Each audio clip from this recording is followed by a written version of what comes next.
सभी लोग मन वाणी चित्त को स्वस्थ करके बैठे। इको कम कर दें, इको कम करो, इको और बेस दोनों कम कर दो।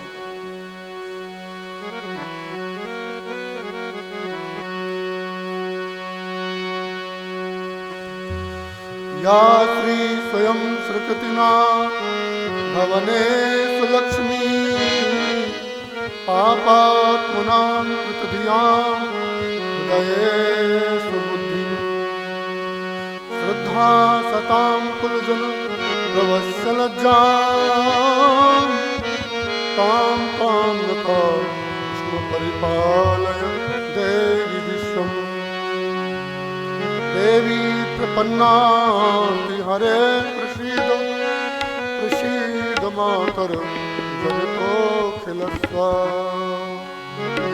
जयंती मंगला काली भद्रकाली कपालिनी दुर्गा शिवा क्षमा धात्री स्वाहा सदा नमोस्तुते।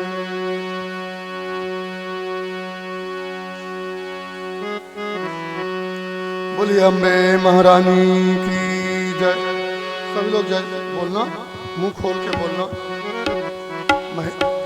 माताएं हाथ ऊंचा नहीं करेंगी और पुरुष लोग ही कर सकते हैं। माताओं को हाथ ऊंचा ना करके थोड़ा सा इशारा कर लेना चाहिए। थोड़ी तबले की आवाज कम करो। वहां सिर्फ आदमी, दो आदमी बैठो, दो आदमी इधर बैठ जाओ, जो फालतू लोग इधर बैठो।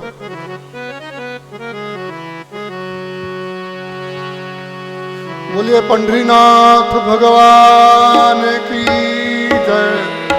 पुराण पुरुषोत्तम भगवान की जय। रामचंद्र भगवान की जय।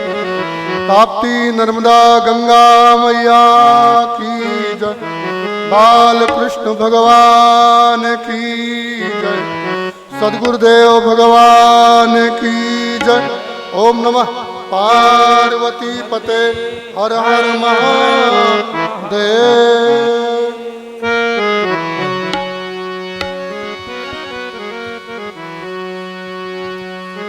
जय जय राम कृष्ण हरि, जय जय राम कृष्ण हरि।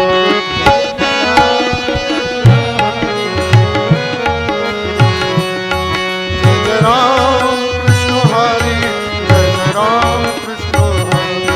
जय जय राम कृष्ण हरे, जय जय राम कृष्ण हरे। जय जय राम कृष्ण हरि, जय जय पांडुरंग हरि। जय राम कृष्ण हरे, जय जय राम कृष्ण हरे। जय जय पांडुरंग हरि, जय जय पांडुरंग हरि। जय जय राम कृष्ण हरे, जय जय राम कृष्ण हरे। जय जय बाल कृष्ण हरि, जय जय बाल कृष्ण हरि।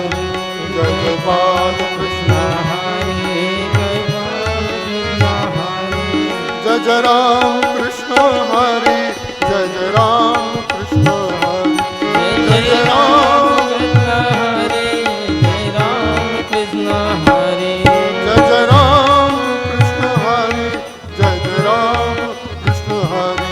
जय जय राम हरे, जय राम कृष्ण हरे। जय जय पांडुरंग हरि, जय जय पांडुरंग हरि। जय राम कृष्ण हरे, जय जय राम कृष्ण हरे।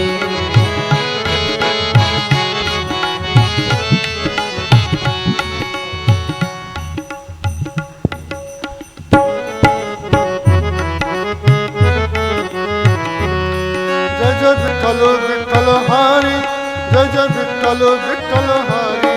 जय जय विठ्ठल विठ्ठल हरे, जय विठ्ठल विठ्ठल हरे। विठ्ठल विठ्ठल हरि, जय जय विठ्ठल विठ्ठल हरि। जय जय जय विठ्ठल विठ्ठल हरे, जय जय विठ्ठल विठ्ठल हरे। जय जय राम कृष्ण हरि, जय जय राम कृष्ण हरि। जय जय राम कृष्ण हरे, जय जय राम कृष्ण हरे।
आवाज़ कम करो, तबला की आवाज़ थोड़ी कम करो।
बोले गोपाल कृष्ण भगवान की जय, पंडरीनाथ भगवान की जय।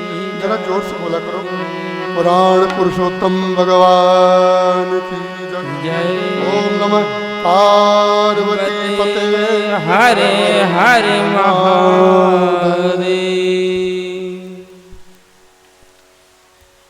देशे काले पात्रे चा, देश और काल और पात्र इनकी विशेषता हुआ करती है। और देश काल पात्र, देशे काले पात्रे चा, देश काल पात्र की विशेषता होती है और देश काल पात्र के दोष भी होते हैं। देश माने क्षेत्र, काल माने समय और पात्र माने शरीर देह। और एक और होता है प्रारब्ध और एक और होता है संग। इस प्रकार से शास्त्र में देशे काल पात्र लिखा है और विज्ञान कहता है 5 दोष होते हैं। एक और होता है प्रारब्ध, प्रारब्ध माने पिछला पूर्व का। और एक होता है संग का दोष। आप जैसे संग में बैठे हो, बगल वाले ने यदि इत्र लगा लिया है ज़्यादा तो छींक आने लग जाएगी, सुगंध आएगी। और बगल वाला व्यक्ति कहीं सो गया, खर्राटे लेने लगे, आप कथा में बैठो तो अच्छा नहीं लगेगा। तो ये हो गया संग का दोष। और एक होता है प्रारब्ध का दोष। किसी के 2 नेत्र हैं, किसी के 1 नेत्र हैं, किसी के 5 उंगली है, किसी के 6 उंगली है, किसी के 10 उंगली है। किसी किसी के शरीर में कोई विशेष कुबड़ निकल आता है, अथवा कोई शरीर लटक जाता है, या सफ़ेद दाग हो जाते हैं। यह प्रारब्ध का दोष है, इस जन्म का दोष नहीं। अब काल, देश और पात्र, आप जिस देश में बैठे हो, यह देश कौन सा है? इसको भक्ति महारानी ने महाराष्ट्र कहा है। भागवत में इस महाराष्ट्र का देश का नाम वर्ण है। जिस समय वृंदावन में देवर्षि नारद जी स्वर्गलोक से घूमते हुए भगवान कृष्ण जब द्वारिका से और चले गए, भगवान की पत्नी, भगवान के नाती पोते, उनके पुत्र बज्रनाभ, पौत्र बज्रनाभ मथुरा में आकर के रहे। तो उस समय उद्धव जी ने वहाँ 1 महीना ये भागवत सुनाई थी। तो 1 महीना जब भागवत हुई तो ध्यान देना, अभी गर्मी बहुत तेज थी, पानी गिर रहा है, तो ये गर्मी का खात्मा कर रही है। कौन? वर्षा ऋतु। और थोड़े दिन के बाद में बरसात को शीत ऋतु खात्मा कर देगी, मतलब इसको गुप्त कर देगी और ठंड हो जाएगी, आसमान निर्मल हो जाएगा। तो ऐसे ही भगवान श्री कृष्ण का जो दुख था उसको खात्मा करने के लिए, उसको निवारण करने के लिए भगवान श्री उद्धव जी ने बद्रीनाथ से आकर के मथुरा में 1 महीने भागवत की कथा सुनाई। 1 महीने कथा हुई तो उसमें हुआ क्या कि भगवान के लोक में जो रहने वाली जो भक्ति देवी है ना, वो ब्रज में आ गई और तरुण हो गई। तरुण माने युवती हो गई, जवान हो गई। परंतु जो उसके दो पुत्र हैं ज्ञान वैराग्य, वो बूढ़े ही रहे। भगवान कृष्ण के जाने के बाद धरती में पाखंड फैल गया, भक्ति जर्जर हो गई। आजकल ऐसा हो रहा है, भक्ति का लोग दिखावा कर रहे हैं। ज्ञान वैराग्य, जिन लोगों को ज्ञानी कहना चाहिए वो ढोंगी हो गए, वैराग्य चला गया उनके हृदय से, लोभी हो गए। जिनको हम लोग यति कहते हैं, जो ज्ञान वैराग्य का, वो भी बड़े बड़े पद और प्रतिष्ठा और धन के संग्रह में लगे हुए हैं, जिनको ज्ञान वैराग्य से युक्त होना चाहिए। और जिनको भक्तिमान कहना चाहिए वो भक्ति नहीं और वो आसक्त ही हो गए, आसक्त हो गए। तो इसलिए भक्ति, ज्ञान, ये तीनों जो बूढ़े हो गए। जिस समय देवर्षि नारद जी आए, भगवान कृष्ण के बाद में डूबी हुई द्वारिका को देखा, धरती को पूरा घूमा आकाश से और फिर ब्रज में आए जमीन पर, तो उनको एक विचित्र दर्शन हुए। क्या दर्शन हुआ? एक स्थान पर एक सुंदर तरुणी स्त्री रेत में बैठी रो रही थी और इधर उधर ताक रही थी कोई सहयोगी को। जिस प्रकार से कोई प्यासी गाय इधर उधर देखती रहती है, कोई पानी पिला दे अपने मालिक को, ऐसे वो तरुणी देवी इधर उधर झांक रही थी। बगल में ही हंस के समान सफेद बाल वाले दो पुत्र सोए हुए थे। देवर्षि नारद ने कहा, दो पुरुष बूढ़े सोए हुए और यह विचित्र व्याकुल हिरनी के समान ये तरुणी स्त्री रूपवती कौन है? इसके समय बहुत सारी नारियां भी, और हाथ में कोई जल लिए हुए, कोई चमर लिया, कोई पंखा लिया हुआ, कोई नाना प्रकार के भोज्य सामग्री लेकर के, पूज्य सामग्री लेकर के खड़ी हैं। वो उसको समझा रही है। नारद जी ने कहा, सब वस्तु होकर के भी और वो तरुणी और दुखी क्यों है? उसकी इच्छा पूरी नहीं हो रही है, ऐसा लग रहा है। नारद जी ने दूर से देखा, आश्चर्य, बहुत सारी स्त्रियों के झुंड में, और वो तरुणी बैठी हुई इधर उधर झांक रही हिरनी के समान व्याकुल। नारद जी समीप में गए।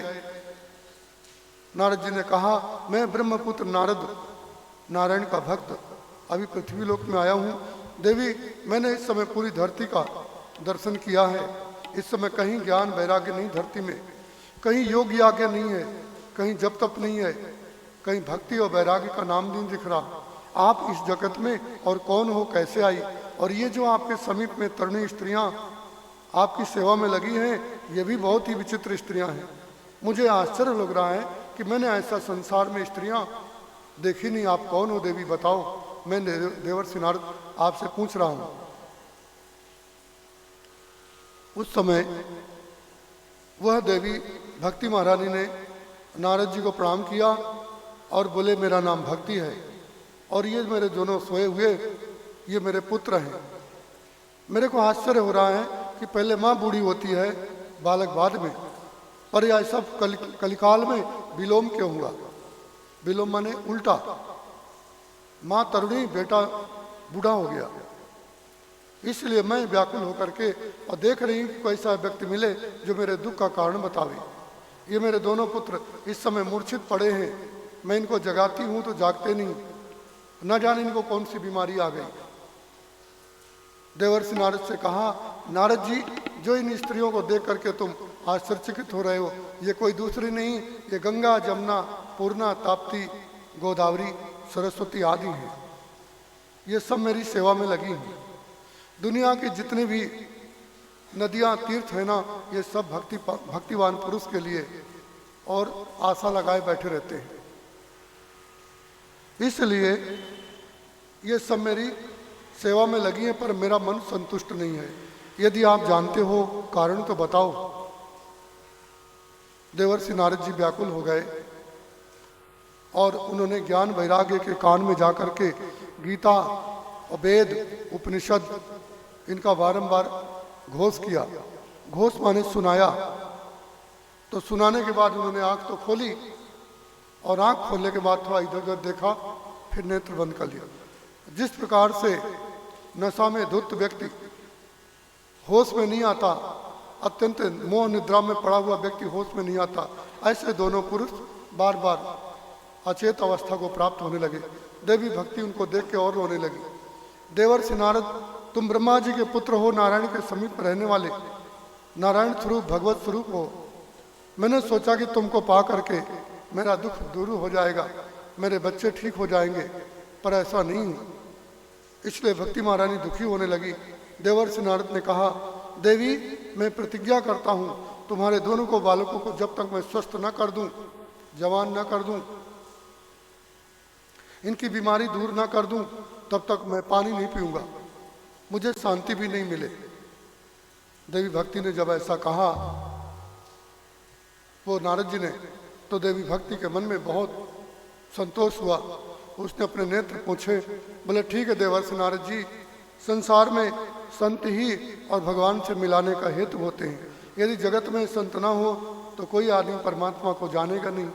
इसलिए परमात्मा ने संत रूप में अपने ही सहचर दूत भेज रखे हैं। इसलिए मैं आपको ब्रह्मपुत्र नारद को नतोष नारद, मैं आपको नारद बारंबार नतोष में नमन करती हूँ, प्रणाम करती हूँ। देवर्षि नारद ने ऐसी प्रतिज्ञा करके वहाँ से चले। कहाँ गए? आकाशवाणी हुई, देवर्षि नारद जी तुमको भी कोई संत मिलेंगे, तुम तो महान संत हो। देखा नारद विकल जयंता, तो देवर्षि नारद को, और जब कोई को चित्त देखते हैं विकल तो उनके मन में क्षोभ होता है, परंतु आज देवर्षि नारद को भी जब क्षोभ हुआ तो उनको आकाशवाणी हुई, तुमको कोई महान संत मिलेंगे। नारद ने कहा, एक तो मैं स्वयं संत हूँ, मेरे में संत की क्या कमी है, और मुझे आकाशवाणी हुई कि कोई संत मिलेंगे। अब मैं संत को कहाँ ढूंढूं?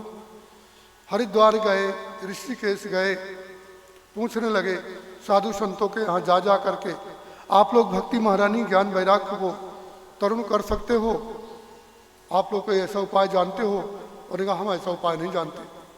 उन्होंने कहा, आकाशवाणी ने कहा था संत मिलेंगे, तो क्या कौन से संत हैं? क्या ये लोग संत नहीं हैं, अथवा आकाशवाणी ने मिथ्या बोली है?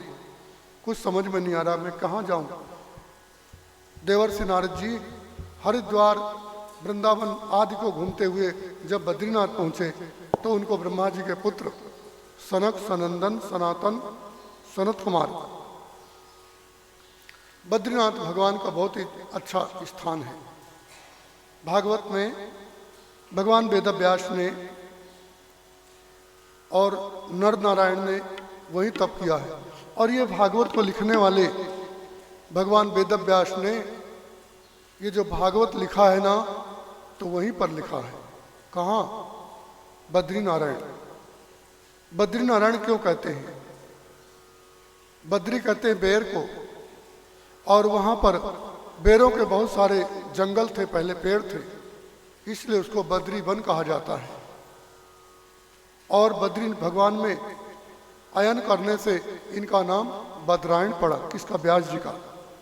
और इनका जन्म हुआ है जमुना में, उत्तर प्रदेश में, जमुना के टापू में, धीमर निषाद राज की कन्या सत्यवती से।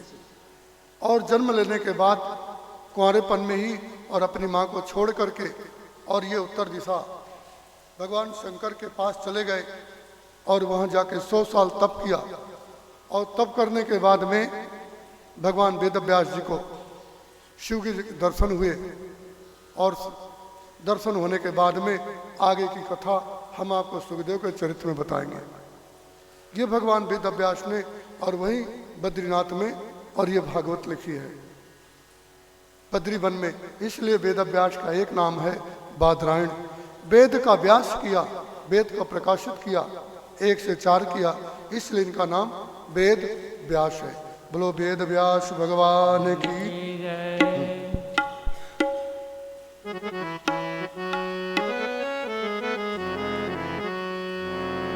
श्रीमन नारायण नारायण नारायण,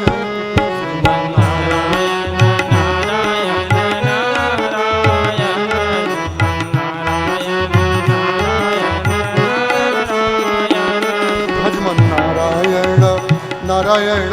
नारायण नारायण नारायण, व्यास नारायण नारायण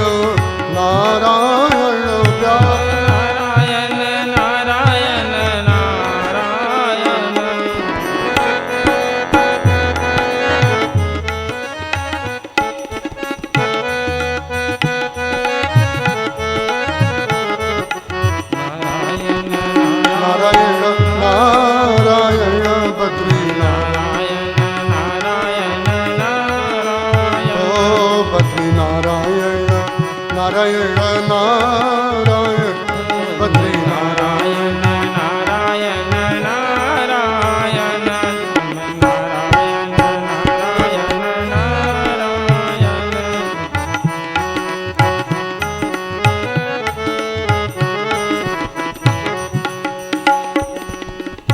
जाए बद्री तो काया सुधरी। जो व्यक्ति बद्रीनाथ में एक बार चले जाते हैं अपने पैरों से उनकी काया सुधर जाती है। आप लोग भी कभी बद्रीनाथ गए कि नहीं गए? यहाँ पर कौन कौन से भाग्यशाली हैं? जरा हाथ ऊंचा करो। बद्रीनाथ जाने वाले, वाह, इनके दर्शन कर लो। बोलो बद्री नारायण भगवान की जय। बद्री नारायण नारायण नारायण बद्री नारायण नारायण नारायण बद्री नारायण नारायण नारायण नारायण हरि बोल। नारायण व्यास नारायण नारायण नारायण व्यास नारायण नारायण नारायण। बोलो बद्री नारायण भगवान की जय। ये तो बद्रीनारायण भगवान की कथा थी। बद्रीनारायण में भगवान धर्म के पुत्र मेरु देवी से उत्पन्न होकर के भगवान के दो रूप हैं, नर और नारायण। तो दोनों नर नारायण ने हिमालय के गंधमादन में तप किया, तो इसलिए वहाँ दो पर्वत हैं, एक नर एक नारायण। नर नारायण दोनों भाई अलग अलग तप किया, जगत के कल्याण के लिए अभी भी तप करते हैं। भगवान की एक मूर्ति है जिसको हम लोग बद्रीनाथ भगवान बोलते हैं। तो जो आदमी बद्रीनाथ जाता है उसकी काया सुधर जाती है। जो बद्रीनाथ में जाके प्राण छोड़ते हैं ना, वो भगवान के लोक में चले जाते हैं। जो आदमी बद्रीनाथ के लिए निकल जाए घर से और रास्ते में कहीं मर जाए, पहाड़ से गिर जाए, बीमारी से मर जाए, रोग से, तो उसकी सबसे अच्छी गति होती है भगवान के लोक को जाता है और फिर अच्छे लोक में जन्म लेता है। बालापन से ही कोई ध्रुव प्रहलाद संत बनता है और फिर बद्रीनाथ में जा करके और तप करके भगवान को प्राप्त होता है। बोलो बद्री नारायण भगवान की जय। इसलिए जाए बद्री तो काया सुधरी। तो ये बद्रीनाथ भगवान की सुंदर कथा थी। और वहाँ एक राजा विशाल हो गए हैं, उन्होंने वहाँ पर तीर्थ बसाया, रास्ता बताया लोगों के जाने आने के लिए बहुत पहले, इसलिए उसको बद्री विशाल कहते हैं। वो राजा का भी नाम बद्री के साथ जुड़ गया। बोलो बद्री विशाल भगवान की जय। तो आगे कथा आएंगी।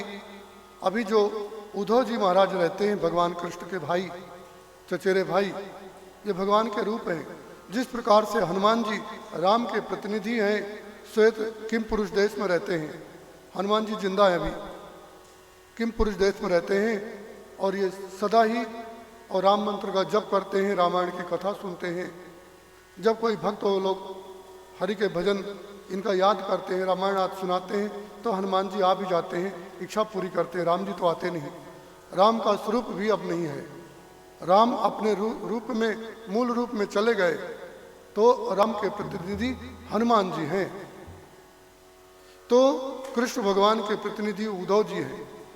तो हनुमान जी रहते हैं किम पुरुष देश में, एकादश स्कंद में हनुमान जी की भागवत में, और कृष्ण भगवान ने और सोमनाथ प्रभास क्षेत्र में हनुमान जी की भी थोड़ी सी चर्चा किया है भागवत के एकादश स्कंद में। जब भगवान यहाँ से जा रहे थे तो उद्धव को उन्होंने बताया था कि उद्धव, किम पुरुषों में जो हनुमान है वो मैं हूँ। किम पुरुष एक जाति होती है, वो मनुष्य लोक में रहती धरती में। तो हनुमान जी उनके स्वामी हैं, वो सबसे श्रेष्ठ हनुमान है। किम पुरुष कहते हैं आधा मनुष्य और आधा बानर। हनुमान जी नंगे नहीं रहते, कपड़े पहनते हैं। हनुमान जी जनेऊ पहनते हैं, कांधे मुंह जनेऊ साजे, और श्वेत रंग के कपड़े पहनते हैं। और हनुमान जी सदा ही भगवान श्री रामचंद्र जी की भक्ति में लीन रहते हैं। अप्सराएं आती हैं, रामचरितमानस का गायन करती हैं, तो हनुमान जी को बहुत अच्छा लगता है। फिर हनुमान जी अपना तप में लग जाते हैं। अभी एक कल्प हनुमान जी तप कर रहे हैं, कहाँ? किम पुरुष देश में। और आगे आने वाले कल्प में ब्रह्मा बनेंगे, यही दुनिया को बनाएंगे, और ये ब्रह्मा भगवान नारायण में लीन हो जाएंगे जो अभी ब्रह्मा है। इनका नाम सतानंद है। हमारे भारत के रहने वाले थे, बहुत तप किया, ब्रह्मा जी बने। अब नए ब्रह्मा हनुमान जी बैठे, अभी तप कर रहे हैं। तो उद्धव जी महाराज बद्रिका आश्रम में निवास करते हैं आज भी। जब हम लोग कहीं भागवत की कथा सुनते हैं, सुनाते हैं, उद्धव जी का स्मरण करते हैं, तो ये जरूर आते हैं। बोलिए भक्त और भगवान की जय, उद्धव जी महाराज की जय। इनका रंग भी श्याम है, भगवान कृष्ण के समान ही इनकी आकृति है। गोपियां ने जब देखा था उद्धव को ब्रज में तो भूल गई थी, एकदम भगवान से मिलते जुलते हैं। तो उद्धव जी भागवत के ये बड़े ही रसिक हैं और भागवत में हैं। तो उद्धव जी आज भी बद्रीनाथ में निवास करते हैं। आगे उद्धव जी की बहुत कथा आएगी। अब आगे कथा आती है सनत कुमार की। बद्रीनाथ भगवान में एक समय सूत जी वर्णन करते हैं, ऋषियों, ब्रह्मा के 4 पुत्र तीर्थ करने के लिए आए थे मृत्युलोक में, महान तीर्थ बद्रीनाथ में। तो वहां देवर्षि नारद को जब देखा तो उन्होंने पूछा, हे भाई अनुज, आज तुम्हारा मुख सूखा क्यों है? तुम्हारे वस्त्र बाल सब इधर उधर बिखर गए हैं, तुम घबराए हुए लग रहे हो, ऐसा लग रहा है तुम्हारा कोई नुकसान हो गया है। पर तुम तो विरक्त हो, परमहंसों के भी परमहंस हो, क्या हो गया तुमको? उन्होंने कहा, भाइयों, मैंने ऐसी घटना देखी है कि एक स्त्री जवान है, पुत्र बूढ़े हैं। वो भक्ति महारानी बता रही थी। भक्ति महारानी ने कहा था, उत्पन्ना द्रविड़े हम वृद्धिम कर्नाटके कथा, क्वचिन क्वचिन महाराष्ट्र गुर्जड़े जीर्ण कथा। केरल में पैदा हुई, कर्नाटक में वृद्धि को प्राप्त हुई, बड़ी हो गई, और कुछ कुछ महाराष्ट्र में, यहाँ महाराष्ट्र में भी भक्ति महारानी का काफ़ी प्रभाव है। इसलिए देखो, यहाँ के लोग माथे में चंदन और गले में तुलसी की माला मिलती है। मंदिर मंदिर में जय जय राम कृष्ण हरि, राम कृष्ण हरि, हर गांव में, और यहाँ टाल में जीरा लेकर कीर्तन करते हैं। भक्ति यदि किसी को सीखना है तो महाराष्ट्र जाना चाहिए।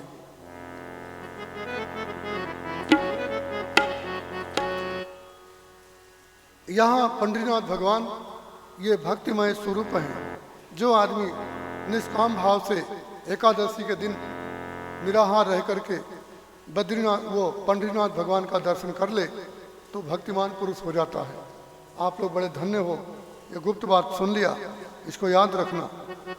महान देव रुक्मिणी विठलियाम, अगस्त महाराज ने और अपने ज्योतिष में लिख गए हैं कि कलयुग के महान देव रुक्मिणी विठलियाम, कि जो आदमी रुक्मिणी और विठल का एकादशी के दिन दर्शन कर ले तो भगवान का परम भक्त हो जाता है और पंडरीनाथ भगवान की कृपा बनी रहती है। आप लोग भी यदि बने तो कभी पंडरीनाथ भगवान के एकादशी के दिन दर्शन जरूर करना। विठ्ठल विठ्ठल विठ्ठला हरि ओम विठ्ठला,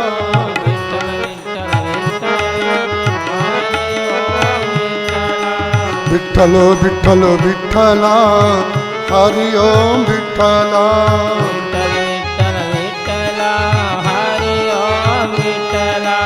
हरि ओम विठ्ठला, पांडुरंग विठ्ठला हरि ओम, हरि ओम विठ्ठला, पांडुरंग विठ्ठला हरि,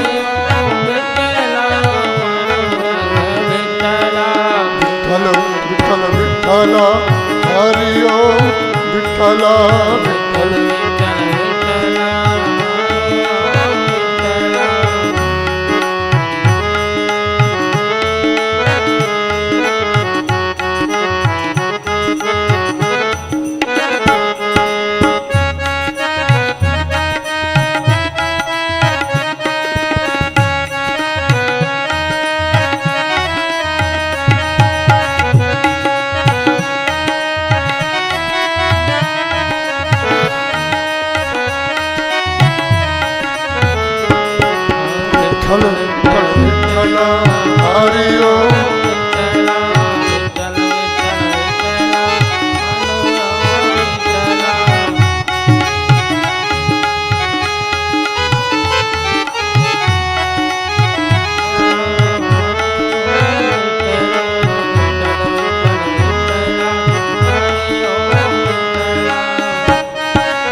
विठ्ठल विठ्ठल विठ्ठला हरि ओम विठ्ठला विठ्ठल विठ्ठल विठ्ठला हरि ओम विठ्ठला पांडुरंग विठ्ठला पांडुरंग विठ्ठला अनुरंग विठ्ठला अनुरंग विठ्ठला विठ्ठल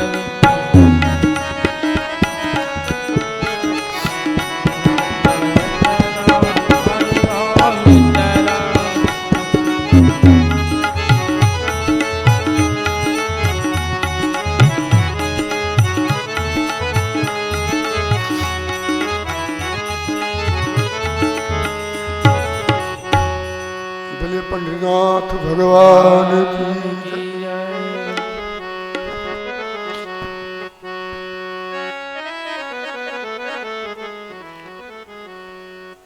ये इनको विठ्ठल क्यों कहते हैं और ये पंडरीनाथ भगवान क्या है, ये पंडरीनाथ भगवान यहाँ कैसे आए, यहाँ के मुख्य महाराष्ट्र के पंडरीनाथ भगवान देवता क्यों हैं, थोड़ी सी कथा सुना देते हैं। कहा जाता है चंद्रभागा के समीप में एक नदी है जो भीमा शंकर से निकलती है, जिसका नाम भीमा नदी है, और वो यहाँ आकर के चंद्रमा के समान में मूर्ति है। तो वहाँ एक गांव था और उस गांव में एक पुंडरीक नाम के भक्त रहते थे, बड़े सदाचारी माता पिता के भक्त। एक दिन भगवान श्री हरि आए पुंडलीक भगवान को बुलाने के लिए, तो उन्होंने कहा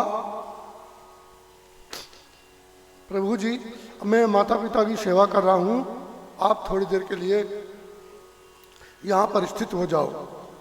तो कोई अपने दरवाजे पर जब आता है तो आदमी को आसन वाणी और पानी 3 चीज़ देना चाहिए। पहले आसन देना चाहिए, पहले वाणी से स्वागत करना चाहिए, आओ भले आदमी आपका स्वागत है। इसके बाद में उसको आसन देना चाहिए और पानी देना चाहिए।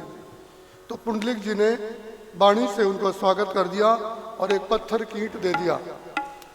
मराठी भाषा में ईंट का नाम बीट है, यहाँ ईंटे को बीट कहा जाता है। बीट माने पत्थर का, जिससे पहले मकान बनते थे।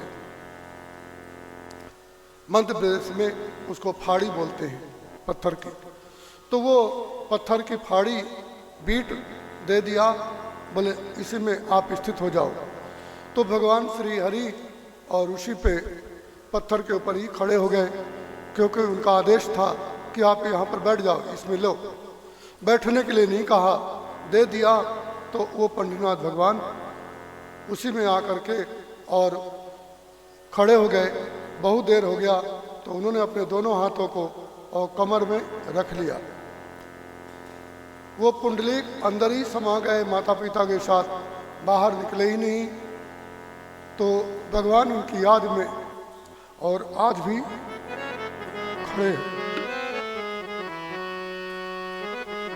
विठ्ठल विठ्ठल विठ्ठला हरि ओम, विठ्ठल विठ्ठल विठ्ठला हरि ओम विठ्ठला विठ्ठल विठ्ठल विठ्ठला हरि ओम विठ्ठला विठ्ठल विठ्ठल विठ्ठला हरि ओम विठ्ठला हरि ओम विठ्ठला पांडुरंग विठ्ठला हरि हरि ओम ओम विठ्ठला पांडुरंग विठ्ठला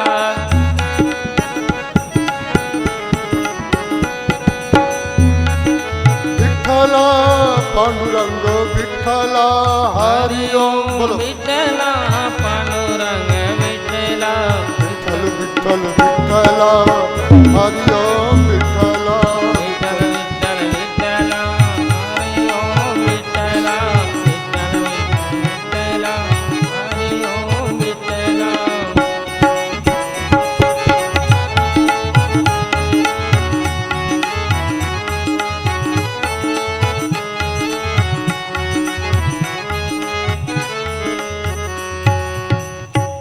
जब से भगवान श्री हरि आज भी और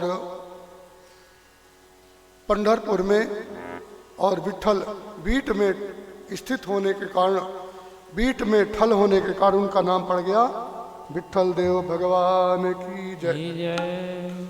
तो ये कोई व्यक्ति एकादशी के दिन इन भगवान नारायण की, और वह स्वयंभू, लोगों ने कोई बनाया नहीं कटी-पटी, तो यहाँ भी भगवान की मूर्ति है यहाँ पास में। और रुक्मिणी जी, देवी लक्ष्मी जी जो भगवान बैकुंठ की देवी है, वो यहाँ जन्म लिया। कहाँ? इसी नगर में, इसी भूमि पे। उनके पिताजी ने उनका नाम रुक्मिणी रखा, क्योंकि उनके 4 भाई भी यही नाम राशि थी, रुक्मी, रुक्मांगद, रुक्मपुख, रुक्मकेश, ये उनके नाम थे। तो उनकी जो बहन हुई उसका भी नाम इसलिए रुक्मिणी रखा। इसलिए महाराष्ट्र में लोग पंडितनाथ भगवान के साथ जोड़ देते हैं पंडर, वो रुक्मिणी और विट्ठल। बोलो रुक्मिणी विट्ठल भगवान की जय। आप लोग उसी रुक्मिणी देवी की ही और जन्म स्थान पर और पधारे हो। देवी रुक्मिणी और पंढरीनाथ भगवान को प्रेम से अपने अपने हृदय में प्रणाम करना चाहिए, ध्यान करना चाहिए। दोनों कमर में हाथ धरे हुए और अपने भक्त की याद में दोनों पाषाण बन गए। आज भी बैठे हैं इंतजार में, आज भी हैं। भज गोविंद गोविंद गोपाला, भज गोविंद गोविंद गोपाला,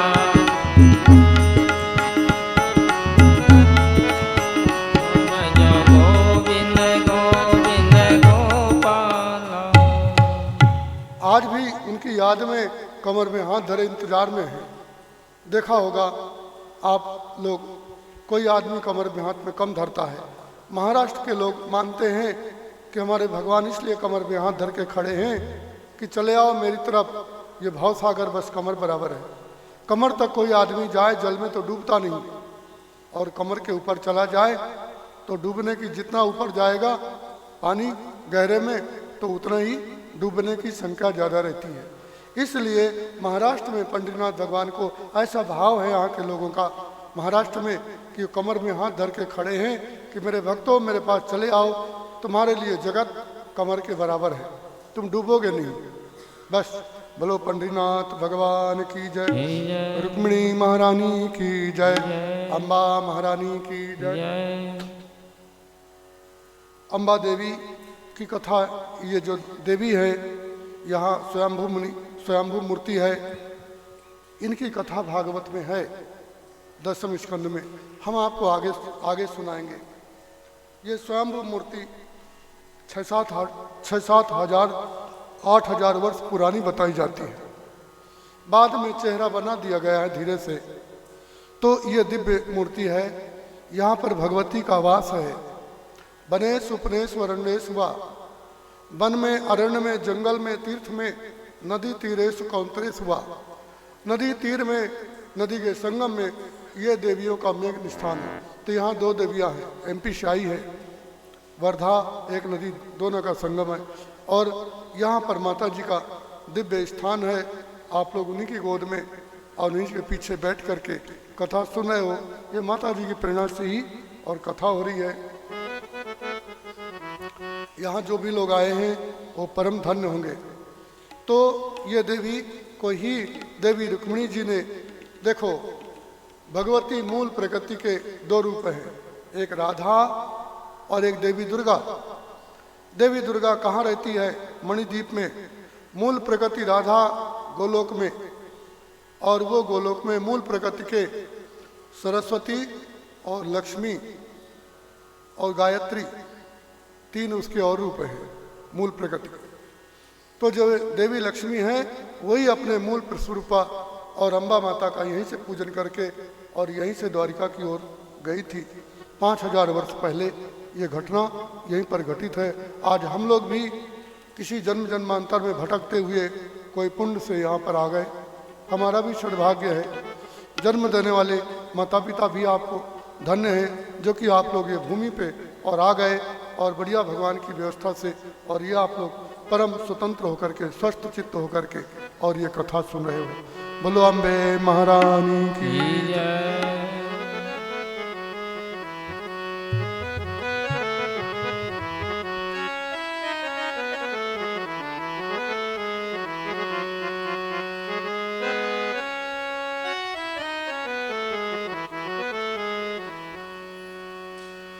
तो आपको बताया था भक्ति महारानी केरल में उत्पन्न हुई, महाराष्ट्र में कोचिन वृद्धिम घटा, वो कर्नाटक के वृद्धिम घटा, कर्नाटक में वृद्धि को प्राप्त हुई और कोचिन महाराष्ट्र। और ये महाराष्ट्र में कुछ जगह पर, यहाँ पर भी भक्ति महारानी निवास करती है। मेन जगह है यहाँ पर पंढरपुर और कौंडन्यपुर। पर एक आश्चर्य की बात है, हम लोग द्वारिका को तो खूब जानते हैं, वृंदावन को जानते हैं, पर कौंडन्यपुर और पंढरपुर को क्यों भूल जाते हैं? इसलिए हम लोगों के अंदर भक्ति महारानी नहीं आ पाती, क्योंकि कलिकाल का आदमी अपनी आंख से नहीं देखता, चश्मे से ज़्यादा देखते हम लोग। हम भी चश्मा लगाते हैं, बुरा मत मानना चश्मा वाले लोग। कहने का मतलब है अपने निजी ज्ञान को लोग कम प्रयोग करते हैं। दूसरे के कंधे पे बंदूक रख करके बैठो, कहाँ जा रहे? हाँ ठीक। बोलो हरिहर भगवान की जय। कोई बोल, इस समय वृंदावन में, हरिद्वार में, अमरनाथ में, बद्रीनाथ में, केदारनाथ में लोग कहने के कारण बहुत भागे चले जा रहे हैं। पंडितनाथ भगवान कमर में हाथ धर के बैठे, मेरे भक्तों एक बार तो आ जाओ मेरे समीप में। लोग नहीं आते। क्यों नहीं आते? यस्य नास्ति स्वयं प्रज्ञा तस्य शास्त्रम करोति किम। जिसके अंदर बुद्धि नहीं है, ज्ञान चक्षु नहीं है, तो वो क्या करे? जहां शांति नहीं है, देशे काले पात्रे च। इस समय बद्रीनाथ में हाहाकार मचा है, केदारनाथ में लोग क्यों जा रहे हैं? शांति से भगवान की भक्ति कथा क्यों नहीं करते? यही एक बहुत बड़ी विडंबना है। अब जब जाना चाहिए कार्तिक में, कुंवर में, तब बद्रीनाथ नहीं जाते, और अभी जा रहे हैं आफत में। भगवान पंडितनाथ भगवान बैठे हैं, आशा लगाए। एक बार रुक्मिणी जी ने कहा, आज एकादशी का दिन है, भगवान आपके भक्त लोग एकादशी के दिन कितना नाच रहे हैं और आपका मन उदास क्यों है? नेत्र बंद करके उदास क्यों खड़े हो? प्रसन्न क्यों नहीं होते? और कहा, देवी रुक्मिणी, मेरा वो भक्त जिसके लिए, मेरा वो तुकाराम भक्त नामदेव, जिसकी याद में, जो मेरे लिए हमेशा याद करता है, जिसकी याद मैं करता हूँ, वो जब तक मेरे समीप में नहीं आ जाएगा, मेरा कीर्तन नहीं गाएगा, तब तक मेरे को शांति नहीं मिलती। ये जो भक्त है ना, मेरे समाने ही नाच गाना करेंगे, उधर जाके सब तम्बाकू गुटखा खाते हैं। इसलिए इनको देखने से मुझे प्रसन्नता नहीं है। मुझे तो प्रसन्नता उसको है जो अपने घर में भी मेरा नाम, मेरा स्मरण करता रहता है। तो आप लोग भी ये गुप्त कथा सुन करके अपने घर में जहाँ भी जाओ, भक्ति का क्षेत्र लेकर के और भगवान को सतत याद करते रहना।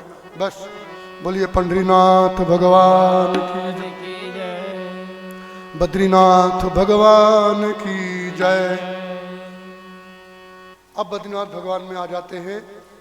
सनत कुमार ने कहा, नारद जी आपका मुख सूख गया, आप उदास हो गए, ऐसा लगता आपका सर्वस्व हरण हो गया, क्या कारण है? नारद ने पूरी बात बता दिया। भक्ति महारानी केरल में उत्पन्न हुई, कर्नाटक में बढ़ी, कुछ जगह में महाराष्ट्र में, और गुर्जरे जीर्णकथा गुजरात में ढोंग पाखंड के कारण, ज़्यादा वैभव ज़्यादा धन के कारण गुजरात में जर्जर हो गई। इसलिए मैं फिर गुजरात से चली तो वृंदावन में आई, तो यहाँ लोगों के मुख में राधा राधा है। राधा भक्ति हरिर ज्ञानम ताभ्याम याचा समन्विता।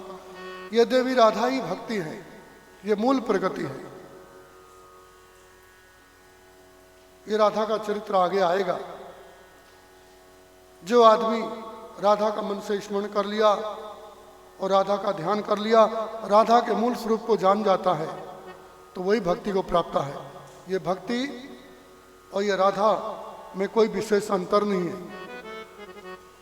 रुक्मिणी और लक्ष्मी, इनमें कोई अंतर नहीं है।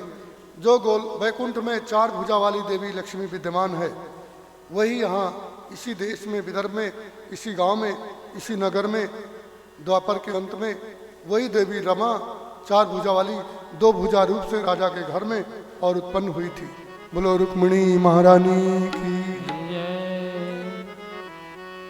ऐसे ही देवी राधा और भक्ति में कोई अंतर नहीं है। राधा भक्तिर हरि ज्ञानम। भगवान श्री हरि ज्ञान स्वरूप है, राधा भक्ति स्वरूप है। और हमारे संत लोग बोला करते हैं, जो भागवत सुनाने वाले श्री सुखदेव जी महाराज हैं, ये वैराग्य स्वरूप है।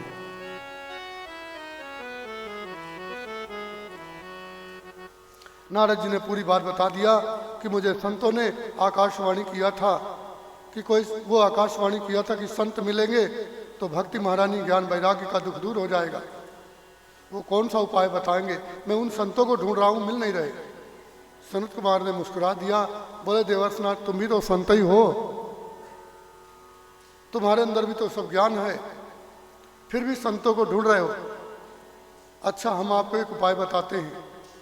आपने वेद व्यास को अभी थोड़े दिन पहले आपने कुछ ज्ञान दिया था बद्रिकाश्रम में। बोले हाँ, क्या ज्ञान दिया था? इसी बद्रिकाश्रम में अलकनंदा के तीर पर भागवत का उपदेश दिया था कि व्यास जी आप भागवत लिखो, भागवत लिखने से कलिकाल का सारा दोष शांत हो जाएगा, तुम्हारा मन शांत हो जाएगा। जो लोग ज़्यादा पढ़ लेते हैं, ज़्यादा दिमाग में शास्त्र का बोझा डाल लेते हैं ना, तो कभी कभी उनका सिर भी चकरा जाता है। इसलिए व्यास जी तुमने बहुत सारे शास्त्र तो लिख दिया, महाभारत, पुराण, वेद, वेदांत, पर तुम्हारे चित्त में शांति नहीं है, क्योंकि जिन शास्त्रों को तुमने लिखा है वो कलिकाल के विपरीत है। कलयुग में उनका प्रभाव नहीं रहेगा, तो फिर क्या करें? नारद जी ने व्यास जी को कहा था, व्यास जी ऐसा शास्त्र लिखो जो कि कलिकाल में जन जन में और स्थान स्थान में जिनका प्रचार हो जाए और जो अत्यंत सरल हो और सबको सुगम हो, सबको सुलभ हो। बोले क्या करूं? बोले जिस समय मेरे पिताजी ब्रह्मा जी कमल के नाल में उत्पन्न हुए थे और मैं क्या करूं क्या ना करूं, दुनिया कैसे बनाऊं, तो उस समय भगवान नारायण ने भगवान ब्रह्मा जी को दर्शन दिया, 4 श्लोक बताए। वो 4 श्लोक कौन से हैं? अहमेवा समेवाग्रे नानदस्स सत्परम पश्चादहम यदे तच्च यो विशिष्येत सोऽस्म्यहम्। अहमेव ब्रह्मा जी, अहमेवा समेवाग्रे, मैं तुम्हारे सामने अग्र में जो स्थित हूँ, मैं पहले भी था, अभी भी हूँ, बाद में रहूँगा। यथा ही भगवान ने वस्तुतः सत्य, मुझके अलावा, मेरे अलावा जगत में कोई भी सार वस्तु नहीं है, सब कुछ मैं हूँ। और जो कुछ दिख रहा है ये सब मेरा लास विलास, मेरी माया है, ये मेरा हास विलास है। जिस प्रकार से लोग भोजन और निद्रा से जब पूर्णतया स्वस्थ हो जाते हैं तो उनके मन में होता है क्रीड़ा करूं, खेल करूं, तो लोग क्रीड़ा करने लग जाते हैं। आजकल कोई आदमी पत्ता खेलता है, कोई क्या क्या खेलते हैं भगवान जाने। तो परमात्मा क्या करते हैं, ये अपने अंदर से जिस प्रकार से मकड़ी जाला निकालती है और मकड़ी में खेला करती है, ऊपर नीचे चलती रहती है, दूसरे मच्छरों को फंसाती रहती है, ऐसे भगवान अपनी माया को अपने अंदर से निकाल करके और हम आपको रच दिया, ऐसे में भगवान अपने भक्तों के साथ खेलते रहते हैं और जब समय आता है तो सबको अपने आप में लीन कर लेते हैं। एतन्मतम समातिष्ठ परमेण समाधिना भवान कल्प विकल्पे सुनामुहति करहिचित। अय ब्रह्मा जी, इस प्रकार से जो आदमी ये मेरी माया को जान जाए, मेरे चरित्र को जान जाए, तो वह कल्प विकल्प दिन रात के अंत में मरण जीवन के समय कभी भी वो मोह को प्राप्त नहीं होगा। इसलिए भागवत को लोग मरते समय सुनाते हैं। लोगों को भागवत कहा जाता है कि ये वैराग ग्रंथ है। मरते समय क्यों गीता भागवत क्यों सुनाते हैं? क्योंकि मरते समय आदमी को कोई काम नहीं रहता। अभी किसी को शादी करना है, किसी को दुकानदारी करना है, किसी को धंधा करना है, क्या क्या काम करना है। ये जन्म जन्म से हमारी बीमारी चली आई है, सुखी नहीं हुए। अभी तक तो इतने जन्म हो गए कर्म करते करते, और ये जन्म भी जा रहा है। इसलिए यदि ये विचार कर ले हम लोग, ये ज्ञान हो जाए, तो उस आदमी को कभी मोह नहीं। इसलिए मरते समय आदमी को कोई धंधा पानी की चिंता नहीं रहती। उसको तो फिर शरीरम, इस शरीर को त्यागना है। तो इसलिए उस आदमी को कोई काम नहीं रहता, उसमें विरक्त हो जाता है, आसक्ति टूट जाती है। और आसक्ति टूटने पर ही ये ज्ञान को सुनाना चाहिए। मोहित आदमी को सुनाना जाए तो लोग चलते चलते सुनते हैं और क्या बोलते हैं, ये तो रोज लेक्चरबाजी करते रहते हैं, इनकी कथा क्या सुनना। कोई नेता मंत्री आ जाए, उसके भाषण में भीड़ हो जाएगी, पर भगवान का कोई दिव्य ज्ञान देने लगे तो लोग बगल में सुनेंगे तो कान दाब लेंगे और चले जाएंगे। अब समझ में आ गया, यही माया है भगवान की। जिनके पूजे पाप न उड़े, नाम सुमिरनी भौमा बुड़े। जिसको सुनने से चित्त में आग लगती है और पाप होता है, लोग उन बातों को सुनते हैं। और जिसको सुनने से वैराग्य होता है, भगवान की प्राप्ति होती है, हृदय में भक्ति की प्राप्ति होती है, प्रकट होता है, तो लोग उसको लेक्चर, उसकी अवहेलना कर देते हैं। बस यही दुख का हेतु है। ये दिव्य ज्ञान आप लोगों ने सुना। बोलो पंडरीनाथ भगवान की जय। नारद जी कहते हैं, इसलिए वेद व्यास जी आप ऐसा गुप्त शास्त्र लिखो, दिव्य शास्त्र लिखो, जिसको सुनने से लोगों का माया जाल दूर हो जाए। जिस प्रकार से लोग कपड़े को और धो देते हैं, कपड़ा निर्मल हो जाता है, ऐसे जिसको सुनने से ये अपना मन बुद्धि चित्त सुंदर हो जाए, आसक्ति टूट जाए, भगवान की भक्ति में तरबोर हो जाए, ऐसा दिव्य शास्त्र लिखो। उसका नाम है भागवत। मेरे पिता को भगवान नारायण ने दिया 4 श्लोकों में। मेरे पिता ब्रह्मा जी ने मुझे दिया और मैं आपको दे रहा हूँ। वेद व्यास को यह दिव्य ज्ञान दिया तो वेद व्यास ने नारद जी को नमस्कार किया, आचमन किया और ये शास्त्र को लिखा बद्री वन में। कहाँ? अलका नदी के तीर पर। और लिख कर करके उन्होंने अपने पुत्र सुखदेव जी को पढ़ाया और सुखदेव जी ने राजा परीक्षित को सुनाया। वो कथा आगे आएगी। तो नारद जी, तुमने वेद व्यास को ये भागवत लिखाई और तुम्हें ही भागवत का प्रभाव नहीं मालूम? दीपक तेरे अंधेरा वाली बात कर रहे हो। जाओ और भक्ति ज्ञान वैराग्य को भागवत की कथा सुना दो, उनका सारा दुख दूर हो जाएगा। देवर्षि नारद ने कहा, मेरे भाइयों, पूजनीय संतो, सनत कुमार आदि, कृपा करके आप लोग ही चलो और आप लोग ही सुनाओ। सभी लोग बद्रीनाथ से और हरिद्वार के गंगा के तीर पर एक सुंदर आनंद वन है। उस आनंद वन में देवर्षि नारद ने और सनत कुमार के लिए सुंदर एक दिव्य आसन लगाया और नारद जी वीणा लेकर के बैठे और वहाँ भागवत की कथा और प्रारंभ हुई। बोलो पुराण पुरुषोत्तम भगवान की, भागवत महारानी की जय। श्री कृष्ण गोविंद हरे मुरार, हे नाथ नारायण वासु। श्री कृष्ण गोविंद हरे मुरारी, हे नाथ नारायण वासुदेवा।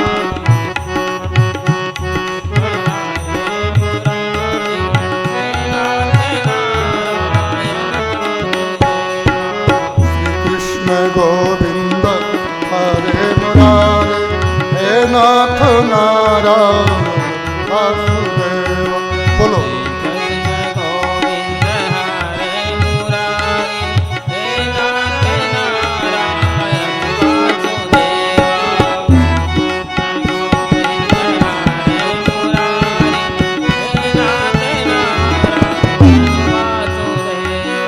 हे नाथ नारायण वासुदेवा, हे राम नारायण वासुदेवा।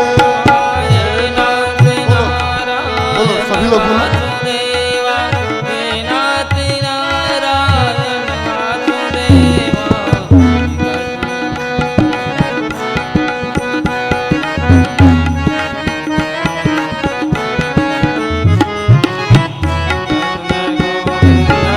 हरे मुरारे हे नाथ नारायण वासुदेवा श्री कृष्ण गोविंद हरे मुरारी हे नाथ नारायण वासुदेवा श्री कृष्ण गोविंद हरे मुरारे हे नाथ नारायण वासुदेवा हे मुरारी हे नाथ नारायण वासुदेवा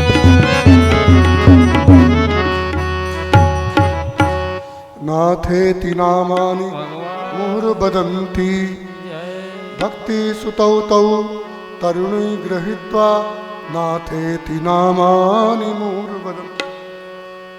सूर्य कहते मुनियो, जिस समय देवर्षि नारद ने और सनत कुमार जी ने और ये कथा का और उद्घोष किया और श्री कृष्ण गोविंद हरे मुरारे का कीर्तन किया, तो उस समय एक आश्चर्यमयी घटना घटी। नाथेति नामानि मुहुर्वदन्ति। जिस समय उन्होंने हे नाथ नारायण वासुदेव मुहुर मुहुर बारंबार कीर्तन किया, तो उसी समय भक्ति सुतौ तौ तरुणी गृहीत्वा, जो वृंदावन में और अपने बेहोश पुत्रों के साथ में बैठी हुई उदास मन में, वो भक्ति आकाशमाती ही और वहाँ हरिद्वार के आनंद वन में शरद कुमार के आगे और नाचने लगी जवान होकर के। दोनों ज्ञान वैराग्य भी नाचने लगे और भक्ति महारानी भी नाचने लगी और वहाँ कीर्तन होने लगा। कौन सा? श्री कृष्ण गोविंद हरे मुरारे। ये भागवत का और मेन कीर्तन है। जिस समय सनत कुमार ने ये कथा में एक कीर्तन चालू किया था, तो देवी भक्ति और वहाँ नाची थी। उस समय देवर्षि नारद जी अत्यंत आनंदित होकर के वीणा बजाई और वो भी कीर्तन गाने लगे। सनत कुमार जी भी और उच्च स्वर से गाने लगे। वहाँ सुखदेव जी, उद्धव जी भगवान श्री नारायण अर्जुन को लेकर के और वो भी आ गए। उनके आते ही और सब भगवान के पार्षद ऋषि मुनि, सब देवता ब्रह्मा विष्णु शंकर सब आ गए और सबने देवी भक्ति और ज्ञान वैराग्य को देख करके सब लोग प्रफुल्लित हो गए। उन्हें देवर्षि नारद जी को धन्यवाद दिया। नारद जी, तुमने जो भागवत का आयोजन किया है, तुमने बहुत पुण्य कार्य किया है, हम तुम्हें वरदान देना चाहते, मांगो। नारद ने सबको झुका के प्रणाम किया और बोले, हे हरि, हे देवताओं और हे भक्ति ज्ञान वैराग्य, मुझे कुछ नहीं चाहिए। मेरी तो एक यही प्रतिज्ञा थी कि भक्ति के पुत्र ज्ञान वैराग और भक्ति स्वस्थ हो जाए। मेरी कामना पूरी हो गई। आज मैं बहुत दिन से पानी नहीं पिया, मुझे प्यास लगी है, भूख लगी है और मैंने इसलिए आयोजन किया परमार्थ के लिए। अब एक काम करो, ज्ञान और भक्ति और वैराग्य, जहाँ ये भागवत की कथा हो कलिकाल में, कहीं भी नर नारी और अपनी मति गति के अनुसार जो लोग ये कथा सुने, तो आप उनके हृदय में निवास करना। बस मेरी इतनी सी प्रार्थना है। बोलिए भक्त और भगवान की जय। आपने कथा सुनी, इसको गुणन भी करना। एक एक महावाक्य है ये भागवत का, वेदांत से बढ़ करके है। आजकल बहुत लोग वेदांत की चर्चा करते रहते हैं, वेदांत की बुराई नहीं करते, पर देशे काले पात्रे चा। ये समय वेदांत का नहीं रहा, ये समय अमृत पीने का नहीं रहा। इस समय तो आपको वेदांत और अमृत अब नहीं मिलेगा, वो दिन गया। इस समय वेद घोष का समय नहीं रहा, इस समय श्रीमद् भागवत कथा सुनने का समय है। ये भागवत सुनने से वेदांत, उपनिषद और सारे जो ज्ञान है उनका सबका फल भागवत के सुनने से और प्राप्त हो जाता है। बोलो भागवत महारानी की जय। भक्ति महारानी, ज्ञान वैराग्य, अर्जुन, उद्धव जी, सुखदेव जी, भगवान श्री कृष्ण, सारे देवता वहाँ पर उपस्थित हो गए थे। सुखदेव जी ने कथा पहले किया था, पर ये जो कथा हुई है ये सुखदेव जी के और 100 साल बाद हुई है हरिद्वार में। तो वहाँ सुखदेव जी भी आ गए थे। तो जहाँ ये भागवत होती है वहाँ ज्ञान, वैराग्य, भक्ति, सुखदेव जी, उद्धव जी ये सब लोग प्रकट होते हैं। और श्रोता वक्ता यदि अच्छे सदाचारी हों और विधि विधान से सुने तो ये लोग आनंदित होकर के उनको वरदान भी देते हैं। परंतु आजकल की कथाओं को अब यहाँ पर थोड़ी सी कलिकाल की बात आई है। गेहे गेहे जने जने, गेहे गेहे मने घर घर, जने जने मने प्रति व्यक्ति। गांव गांव में भागवत हो रही है। जिनको नहीं सुनाना है भागवत, जिनको भागवत नहीं आती, जो भागवत पढ़े नहीं, जो भगवान के भक्त भी नहीं है, जिनके हृदय में भगवान की भक्ति भी नहीं है, वो लोग भी आजकल भागवत सुनाने लगे। इसलिए गेहे गेहे जने जने कथा सारम गता, इसलिए जो कथा का सार है वो गता चला गया। अब कथा का पुण्य नहीं है। लोग कथा में नाच गाना ज़्यादा करते हैं। आजकल की जो कथाएं हैं, कहीं कहीं कथावाचक ये कूद जाते हैं और नाचने लग जाते हैं। प्राकृतिक गाने गाते हैं। प्राकृतिक माने सिनेमा आदि के गाने। लोग विषयों के गाने गाने लग जाते हैं और नाचने लग जाते हैं। इसलिए जो कथा का जो सार है वो नष्ट कर दिया इन लोगों ने। कथा सारम गता। तो इसलिए भक्ति महारानी और नारद जी ने उनको और ये प्रार्थना किया कि जहाँ भागवत कथा हो उनके हृदय में और निवास करो। इस कथा को जो लोग सुनते हैं, सुनाते हैं, सनत कुमार जी और देवर्षि नारद जी, सुखदेव जी, ज्ञान वैराग से युक्त भक्ति, और उद्धव जी और अर्जुन, भगवान कृष्ण, जो जो लोग वहाँ पर आए थे अनंत की संख्या में, ये सभी लोग वहाँ पर वरदान दिया था एक स्वर से। और सब ने और ये उच्चरित किया था, हाँ हाँ ऐसे ही होगा। मतलब जहाँ भागवत की कथा होगी तो हम सब लोग आएंगे और कथा श्रोता को हम सब लोग और उनकी इच्छा पूरी करेंगे। पर आप लोग उनसे कुछ मांगना मत। बहुत लोगों के यहाँ बच्चा नहीं था, भागवत कराई बच्चा हो गया। बहुत लोगों के पुरखे मरे हुए और तड़प रहे थे, उन्होंने कथा कराई तो उनको भी अच्छा हुआ। तो इसके लिए कथा ज़्यादा नहीं कराना चाहिए। कथा को हथियार मत बनाओ, कथा को औजार मत बनाओ, कथा को साधन मत बनाओ। क्योंकि ये भक्ति, ज्ञान, वैराग्य ये हथियार नहीं है, ये भगवान के दिव्य और स्वरूप हैं। भगवान की रूपणी है, राधा की रूपणी भक्ति है। और ज्ञान भगवान नारायण के स्वरूप है, सुखदेव जी वैराग्य के स्वरूप हैं। आप सब लोग ये भागवत से पुत्र कलत्र नहीं मांगना। ठीक है, यदि नहीं हो तो कोई बात नहीं, हम इसका विरोध नहीं करते कि आप भागवत मत कराओ, पर भागवत को हथियार न बना करके। परंतु यदि आपके मन में कोई कामना है भी कि भगवान मेरे पुत्र हो जाए, भगवान मेरा ये कार्य बन जाए, तो यदि भागवत कराओगे, विधान से यदि हुआ तो भगवान के लिए थोड़ी सी बात को और कोई बड़ी बात नहीं है करना। ये तो भगवान का एक झटका है, एक इशारे से, एक हवा का झोंका से उनकी कामना पूरी हो जाती है। यम यम चिंतते कामम तम तम प्राप्त होती मानव। जो जो चिंतन यदि कर लिया भागवत के लिए तो वो भी कामना पूरी हो जाएगी, कोई सोचने की बात नहीं है। बोलिए भागवत महारानी की। अब सूत जी ने ऋषियों को सुनाया तो सौनक जी ने पूछा एक बार नैमिषारण्य क्षेत्र में कि सूत जी ये बताओ, ये कथा भागवत को सुनने के बाद में कभी कोई प्रेत का भी उद्धार होता है क्या? इसमें कहा गया है कि कोई आदमी दुर्गति को प्राप्त हो जाए, किसी को बेटा ना हो रहा हो, तो सूत जी ने कहा हाँ ऐसा भी हुआ है। दक्षिण भारत में कर्नाटक में तुंगभद्रा नदी है। तुंगभद्रा नदी के किनारे पर एक आत्मदेव नाम के ब्राह्मण थे। उन ब्राह्मण के यहाँ कोई संतान नहीं थी, भिक्षाजीवी थे। धन बहुत इकट्ठा कर लिया कंजूसी करके, पुत्र नहीं हुए। उनका चित्त व्यग्र हो गया। एक दिन तुंगभद्रा नदी के किनारे जंगल में गए तो उनको एक सन्यासी मिले। सन्यासी से उन्होंने अपना दुखड़ा बताया। सन्यासी जब जल पी करके बाहर निकले तो सन्यासी के चरणों में गिर गए आत्मदेव।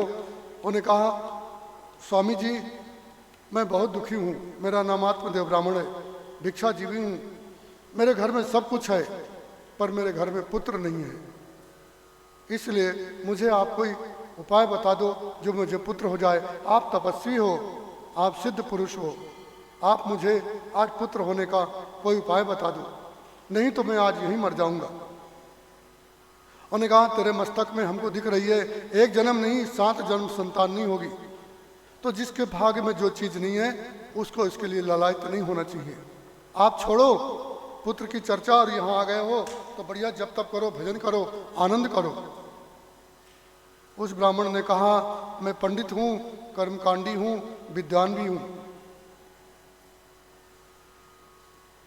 दिव्य जीवन संतति बिना, जिसके यहाँ गृहस्थ के यहाँ संतान नहीं हो, संतति नहीं हो, तो उसके जीवन का धिक्कार है। हतम श्राद्ध अपात्रकम, और अपात्र को जो पात्र नहीं है, सत्पात्र नहीं है, ढोंगी पाखंडी है, नशा करने वाला व्यक्ति है, ऐसे व्यक्ति को दिया हुआ दान भी हत होता है। और जिसके घर में संतान नहीं होती उसके घर का भी शोभा नष्ट होती है। संतति दिग्जीवन धिक्कार है, इसलिए लोग मेरा मुंह नहीं देखते। कोई आदमी मुझ में देख लेता है तो ताना मारता है कि निपुंसिका बंध्या का मुंह देख लिया, इसलिए मेरी पत्नी और मैं बहुत दुखी रहते हैं। स्वामी जी आज पुत्र दो, नहीं तो मैं यही मर जाऊंगा। सन्यासी ने देख लिया कि इसका कोई कार्य अभी बाकी है, बात नहीं मान रहा। उन्होंने देख लिया, अपनी झोली से एक फल दे दिया, बोले ले ब्राह्मण देवता जा और ऋतु स्नान करने के बाद अपनी पत्नी को खिला देना। फल लेकर अपनी पत्नी को दिया। पत्नी ने कहा, ये फल कहाँ से लाए हो? बोले महाराज जी ने दिया, स्वामी जी ने, इसे खाने से सुंदर पुत्र होगा। फल को लेकर के बारंबार विचार करती रही। कोई कोई व्यक्ति होते हैं बात काट देते हैं, गुरु की बात शिष्य काटता है, पति की बात पत्नी काटती है, राजा की बात प्रजा काटती है, मित्र की बात मित्र काटता है और पिता के पुत्र काट देते हैं। जब ऐसी बात काटने लगे तो समझ लेना वहाँ कलयुग है। तामस बहुत रजोगुण थोड़ा, कलि प्रभाव विरोध चहुरा। कलिकाल में ऐसे बहुत से लोग होते हैं जो हमेशा वो बात को रिजेक्ट कर देते हैं, खारिज कर देते हैं। धुंधली भी अपनी पति की बात को काटने वाली थी, यद्यपि थी तो ब्राह्मणी, परंतु बात बात में बात काटती थी। तो उसकी बहन आई मिलने के लिए, बोले क्या बात है जीजी, आज बहुत समय से आज उदास बैठी हो, क्या विचार कर रही हो? बोले आपके जीजा जी जंगल में गए थे और एक सन्यासी ने कोई फल दिया, बोले फल पत्नी को दे देना। क्या फल खाने से बेटे होते हैं क्या? छोटी बहन हंसने लगी, बोले हमारे जीजा भी बहुत भोले भाले हैं और तुम तो ही है, देख मेरे 5-6 बच्चे हो गए, मैं तो बच्चा पैदा करके परेशान हो रही हूँ। तो उन्होंने कहा फिर? बोले बहन ये फल यदि खाने से बच्चा होते हो तो तेरी गाय है ना, ये बहुत उम्र वाली हो गई, बछड़ा नहीं दे रही, ये भी तो बंध्या है, दूध नहीं दे रही, इसको खिला दे। यदि फल में कुछ है करामात तो गाय का बच्चा हो जाएगा। और बोले जब ब्राह्मण देवता पूछेंगे तो मेरा भी बच्चा होने वाला है 7-8 महीना बाद, तो वो जब बच्चा पैदा होगा मैं तुम्हें दे दूंगी, तो मेरे घर आ जाना 2-4 महीना पहले से, और मैं सब जुक्ति कर लूँगी क्योंकि मेरे बहुत बच्चे हो रहे हैं। मैं सोचूं क्या करूं। पहले ज़माने में आजकल जो हो रहा है बच्चा रोकने के उपाय, ये नहीं लोग जानते थे, इनका प्रचार नहीं था। धुंधली की बहन ने वो फल गाय को दे दिया और गाय को देने के बाद कुछ दिन के बाद पति को बताया मैं गर्भवती हूँ। बहन के यहाँ चली गई, 9 महीने बाद बहन का बच्चा हुआ। पति को खबर दिया कि मैं बहन के यहाँ रहूँगी, मेरे से काम नहीं बनेगा। ब्राह्मण देवता ने बहुत सुंदर अपने घर में नाना प्रकार के मांगलिक कर्म कराया।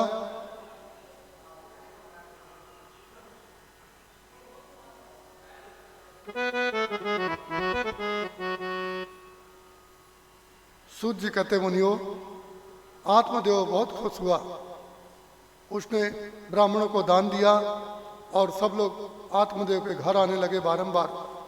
कुछ दिन के बाद में उसकी जो फल खाई हुई गाय थी ना, उसने भी एक सुंदर बच्चे को जन्म दिया। कान तो थे गाय के समान और पारा शरीर मनुष्य देह के समान। गाय के बछड़े को और आत्मदेव ने सुंदर पालन किया, उसका नाम गोकर्ण रखा। धुंधली भी 2-3 महीने बाद वो भी आ गई अपने बच्चे को लेके, बहन के बच्चे को, और अपना ही बच्चा मान लिया और बोल दिया पतिदेव को कि ये बच्चा मेरा हुआ है, पर मेरे स्तन में दूध नहीं है, मेरी बहन को रखो घर में। जिस घर में बहन की बहन आ जाए, साल को बुद्धिदायक कहो, और बहनों के घर में साला रहने लगे, मामा के घर भांजा रहने लगे, पिता माता के घर में शादी के बाद बेटी रहने लगे, तो आगे क्या होता है अब कथा सुनो। साल को बुद्धिदायक कहो, वहाँ बड़ी विचित्र प्रक्रिया होती है। आप लोग यदि ऐसा कहीं हो तो कथा सुन करके और उसका उपचार कर लेना। धुंधली के घर में उसकी बहन आ गई, जो पट्टू पढ़ाती वही पढ़ती। गोकर्ण तो बड़ा विद्वान हुआ, वेदज्ञ हुआ, सदाचारी हुआ, और धुंधली का जो बहन का बेटा था बड़ा धूर्त निकला। यहाँ पर आया है कि वो मशान घाट में भी जाता, मुर्दे के हाथ का भोजन कर लेता। मुर्दे के हाथ का मतलब जो लोग मैयत लेके जाते हैं, हमने देखा है नर्मदा किनारे मध्य प्रदेश में बहुत लोग जलेबी गुड़ फली दाना लाते हैं। इधर मुर्दा जलता है, मुर्दा जलाने के बाद वहीं घाट में बैठ के खाते हैं। ये भोजन जानते हो क्या है? ये मुर्दे का मांस होता है। ये भोजन नहीं करना चाहिए, पर लोग दूर से आते हैं और खाते हैं। मध्य प्रदेश में एक बहुत बड़े आदमी की बहू मरी, तो उस गांव में सब लोगों ने रात्रि में एक मीटिंग किया कि ये गांव का बहुत बड़ा आदमी है, जमींदार है, कल इसके यहाँ मालपुआ बनना चाहिए, जब ही हम लोग मैयत में जाएंगे। इधर उसकी बहू की लाश जल रही, और उधर नर्मदा किनारे हमारे आश्रम के पास की बात है। वो आदमी आज भी जिंदा है, दूसरी पत्नी है। बोला करता, महाराज जी हमारे गांव के लोग बहुत धूर्त हैं। जब हमारी पत्नी को जलाया जा रहा था, यहाँ मालपुआ बन रहे थे, तो ये मालपुआ नहीं खा रहे, ये मुर्दे का मांस खा रहे हैं। बोलो नर्मदा मैया की जय। तो धुंधकारी ऐसा ही था, ये मसान घाट में ही लोगों का दिया हुआ खा लेता था। इसके दुख को देख करके, इसके दुराचार को देख करके पिताजी व्याकुल हो गए। गोकर्ण से कहा, बोले पुत्र, ये तेरा जो भाई है ना बड़ा धूर्त है, ब्राह्मण होकर शराब पीता है, वेश्यागामी है और मसान भूमि में जाता है, क्या करूं? गोकर्ण ने बहुत अच्छी बात बताई है। सभी गृहस्थों को ये बात को ध्यान से सुनना चाहिए। अन्याश्च गुण दोष चिंतन मास मुक्त्वा सेवा कथा रसमहो नितराम पिबत्वम। मेरे पिताजी, अन्यास गुण दोष चिंतन मास मुक्त्वा, कलिकाल में एक बहुत बड़ा दोष है, वह है कि लोग एक दूसरे के गुण दोष का चिंतन करते रहते हैं। सभी लोग हर दिन पड़ोसी का, इसका उसका, कोई जप कर रहा है, घंटी बजा रहा है, जप कर रहा है, माला फेर रहा है, तो कोई ना कोई की याद आ जाती है। वो बहुत बड़ा दोष है। इसलिए मेरे पिता, आत्मदेव का पुत्र कह रहा है गोकर्ण, गाय का बछड़ा, गाय तो मर गई बहुत पहले, क्योंकि गाय के बांझ गाय से पुत्र उत्पन्न हुए थे, कोई संत ही थे ये। गोकर्ण जी ने कहा, मेरे पिता, अन्यास गुण दोष चिंतन मास मुक्त्वा, अन्य के गुण और दोष ये चिंतन से मुक्त होकर के सेवा कथा रसम हो। कोई साधु पुरुष की सेवा करो और कथा रस का पान करो, बस इसी में ही सब कुछ कल्याण है। गोकर्ण जी ने ऐसा उपदेश दिया। आत्मा तो तुरंत ही बोला, जो स्त्री कपट करती है उसका पुत्र पिता माता को मारने वाला होता है। जिसका बेटा यदि कोई को मारे तो समझ लेना पति पत्नी में भेद है, जान लेना, बोलना मत। और जब वो पति पत्नी आपको पूछे रो धो करके, तब ये बात को खोल देना। आप भागवत सुनो, सब ज्ञान मिल जाएगा। शास्त्र तो कहानी है, कहानी के साथ साथ अपनी आत्मकथा भी और निकल आती है गृहस्थों के लिए। इसलिए आत्मदेव ने समझ लिया ये मेरी बात को नहीं मानती थी, बड़ी धूर्त थी, और इसने अपनी बहन के बेटे को ले आई और मेरा बेटा बना दिया। इसकी बहन भी धूर्त और ये भी धूर्त। इसकी बहन ने और अपने पति को भी पैसा रुपया लोभ दे दिया, मेरा बेटा बता करके मुझे किया। इसलिए अब ये पत्नी भी जाए और पुत्र भी जाए। जाके प्रिय न राम वेदी तजिए ताहि कोटि बैरी सम यद्यपि परम से नहीं।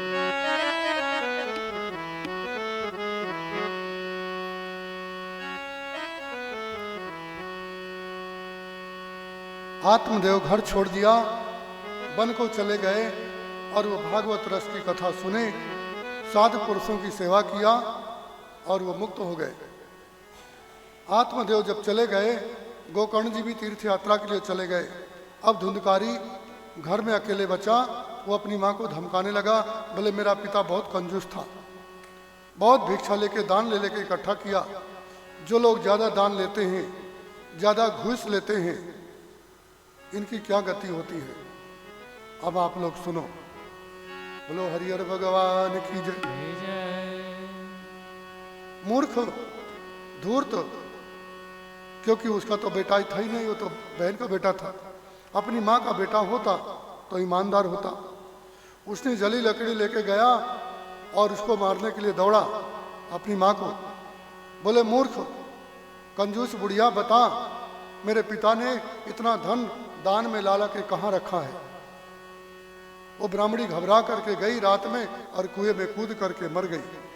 बोलो वृंदावन बिहारी लाल की जय। ब्राह्मण देवता की अच्छा किया कि वह साधु पुरुषों के पास चले गए वन में, और ब्राह्मणी ने कपट किया तो उसका फल घोर गति प्राप्त हुई। कुएं में गिरकर मरी और बेटे ने जली लकड़ी से मारा। कलिकाल में ऐसा यदि होए तो उनको भागवत का उपदेश देना चाहिए, पर इन लोगों को भागवत सुनाओगे तो कटु लगेगी। जैसे बुखार वाले व्यक्ति को भोजन अच्छा नहीं लगता, तो ऐसे लोगों को ये कथा भी अच्छी नहीं लगेगी। सूत जी कहते मुनियो, धुंधकारी घर में 5 वेश्याओं को ले आया और वो वेश्याओं को लेकर के चोरी आदि करके और घर में शराब पी करके एक दिन सोया। वेश्याओं ने आपस में विचार किया कि ये महामूर्ख है, ब्राह्मण है, शराब पीता है और राजा के घर का सोना चांदी लेके आया है। जब ये पकड़ा जाएगा तो मारा जाएगा और ये धन भी जाएगा और हम भी मारी जाएंगी। तो क्या करो? बोले इसको मर्डर कर दो। 5 वेश्याओं ने उसको बांध दिया सोते समय और उसको मारने लगी पशु की मौत। और वो जब नहीं मरा तो उसके मुंह में अंगार डाल दिया। एक पैर में बैठ गई, एक पेट में बैठ गई, एक छाती में बैठ गई और 1-2 अंगार ला के उसके मुंह में डाल के और उसको बेमौत पशु के समान मार डाला और धन लेकर के और चली गई। सूत जी कहते हैं मुनियो, यहाँ पर बहुत डीप कथा ये बीच बीच में समय कम है इसलिए पूरी तरह नहीं बता पाए हम। धुंधकारी की मौत हो गई, वेश्याएं चली गई, घर वीरान हो गया। गोकर्ण जी को कोई तीर्थ यात्रा में मालूम पड़ा, माँ कुएं में गिरी और उसको वेश्याओं ने घर में ही मार करके और जला दिया। गोकर्ण जी अपने घर आए, जन्मभूमि कर्नाटक, तुंगभद्रा नदी के तीर पर, तो देखा घर में बड़े बड़े और नाना प्रकार के जीव उत्पन्न हो गए।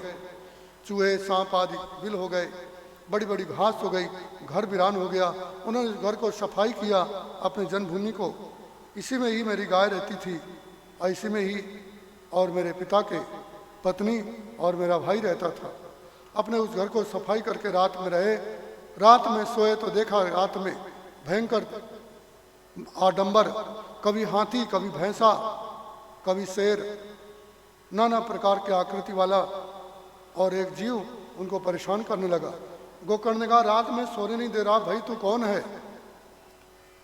उन्होंने हाथ में जल लिया, उसके ऊपर फेंका तो वो रोने लगा। बोले गोकर्ण जी मैं आपका भाई, मैं आपका बड़ा भाई धुंधकारी। बोले अरे भाई ये क्या हो गया तेरे को? पूरी बात बता दिया उसने। पिताजी तुम्हारे उपदेश से चले गए, मेरी माँ को मैंने जली लकड़ी से मारा तो कुएं में गिर मरी।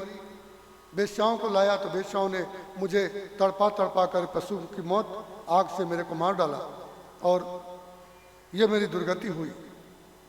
रोने लगा। उन्होंने कहा भाई ठीक है, सवेरा होने दे। सवेरा हुआ, उन्होंने गांव वालों को बुलाया। बोले बंधुओं, मेरे भाई की माँ की दुर्गति हुई है, आप लोग कुछ उपाय बताओ। उन्होंने कहा आपने सूर्य भगवान की आराधना किया है, गायत्री जप किया है, सूर्य भगवान से पूछो। उसी समय सूर्य भगवान उदय हो रहे थे। गोकर्ण जी ने सूर्य भगवान को नमस्कार किया। नमो ज्योतिर्लोकाय कालाय निमिषाम पते महापुरुषाया विधीमहि, ये भागवत का मंत्र है। आप लोग भी इस सूर्य गायत्री का और काल गायत्री का जप करोगे तो सूर्य भगवान आपके अनुकूल रहेंगे। कभी कोई कष्ट आवे तो बता सकते हैं।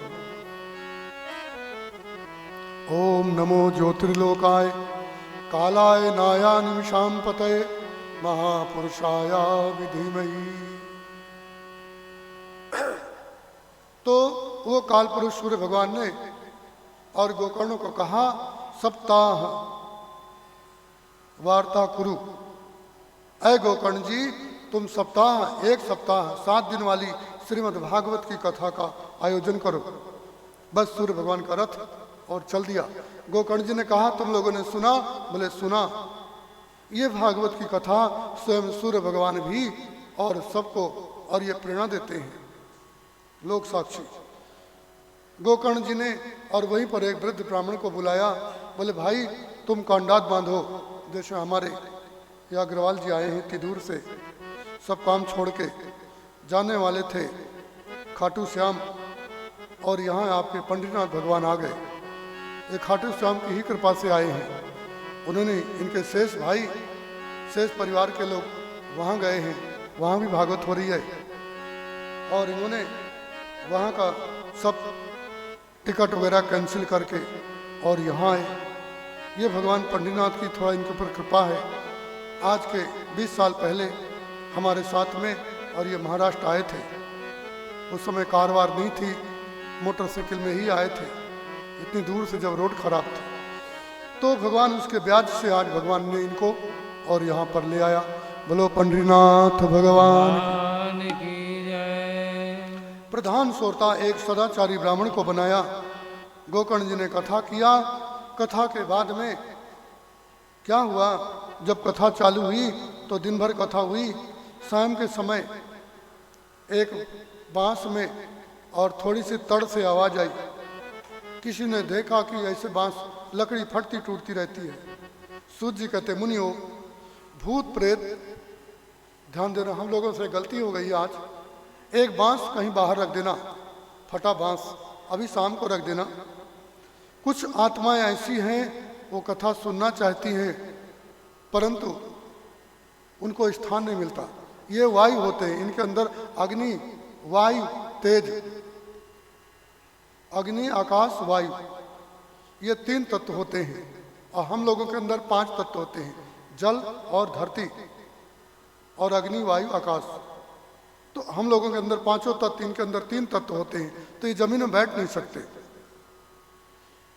क्योंकि ये हवा के समान उड़ते रहते हैं, जिस पर धुआं एक जगह नहीं रहता। तो ऐसे ही ये प्राणी लोग खाली स्थान ढूंढते हैं। कोई खाली मटकी होए, खाली घघरी होए, खाली मटकी हो, खाली लकड़ी हो या बांस, तो बांस अच्छा मानते हैं उस समय से। तो ये धुंधकारी प्रेत बना हुआ उसी कोटर बांस के, सूखे बांस के में बैठ गया। उसी में बैठा बैठा कथा सुना। जब शाम को कथा समाप्त हुई तो एक तड़ाक से गांठ टूटी। 1 2 3 4 5 6 7वें दिन पूरा बांस ही फट गया, और उसी में से सुंदर 4 भुजा, नीला शरीर, श्याम वर्ण पीताम्बर पहने हुए, और वो भागवत के सामने खड़ा हो गया। बोले मैं धुंधकारी आपका भाई। गोकर्ण ने कहा ओहो। बोले ये भागवत की कथा सुनने से और मेरा ये प्रेत योनि और ये चली गई। धन्या भागवती वार्ता प्रेत पीड़ा विनाशनी। ये भागवत की कथा धन्य है जो कि मुझ प्रेत की पीड़ा को नाश करने वाली। मैं इसको प्रणाम करता हूँ। उसी समय ही उत्तर दिशा से सुंदर विमान आया, और उसमें सुंदर बड़े भगवान नारायण के पार्षद बैठे थे। गोकर्ण जी ने कहा आप लोग कौन हो? बोले हम विष्णु के पार्षद है, बैकुंठ से आए हैं। बोले इसके लेने के लिए आए हो? बोले हाओ। तो बोले ये और लोग जो बैठे गांव के लोग, बुढ़े नर नारी लोग बैठे हैं, इनके लिए विमान क्यों नहीं लाए? उन देवदूतों ने कहा, विष्णु पार्षदों ने, बोले गोकर्ण जी आपका कल्याण हो, आपका मन भी है बैकुंठ जाने का, विमान में बैठने का, आप चिंता मत करो, आपके लिए हम लोग विमान में नहीं ले जा सकते। आप भगवान की कथा सुनाते हो तो आपके लिए भगवान ही आएंगे। यहाँ पंढरपुर में एक भक्त हो गए भगवान के, जिनके लिए स्वयं भगवान ने और गरुड़ भेजा था। यहाँ के भक्त लोग नामदेव, तुकाराम, एकनाथ महाराज, ज्ञानेश्वर, ये सब लोग दिव्य गति को प्राप्त हो गए हैं। यहाँ बहुत बहुत भक्त हो गए हैं। तो जो भगवान की कथा सुनाता है वो विमान में नहीं जाता, उसके लिए भगवान आते हैं। बोलो लक्ष्मी नारायण भगवान की। अच्छा तो मेरे लिए भगवान आएंगे? बोले हाँ। और इन लोगों के लिए? बोले इन लोगों ने कथा तो सुनी है पर जैसा गोकर्ण ने सुना है वैसा नहीं सुनी। ये लोग कथा सुनने के बाद में और अपने घर भाग जाते थे, सब लोग आराम से खा पी करके सो जाते थे। कोई तमाकू सुपारी खा के और अपने बीवी बच्चों में गुल सोल हो जाते थे। और ये जो प्रेत है ना, ये भूत, ये बेचारा बिना खाए पिए और बांस के कोटर में उदास होकर के जो दिन में कथा सुनता था ना, तो रात में और वही दोहराता रहता था, उसी को याद करता था। इसलिए इसको कथा का पूर्णतया फल मिला।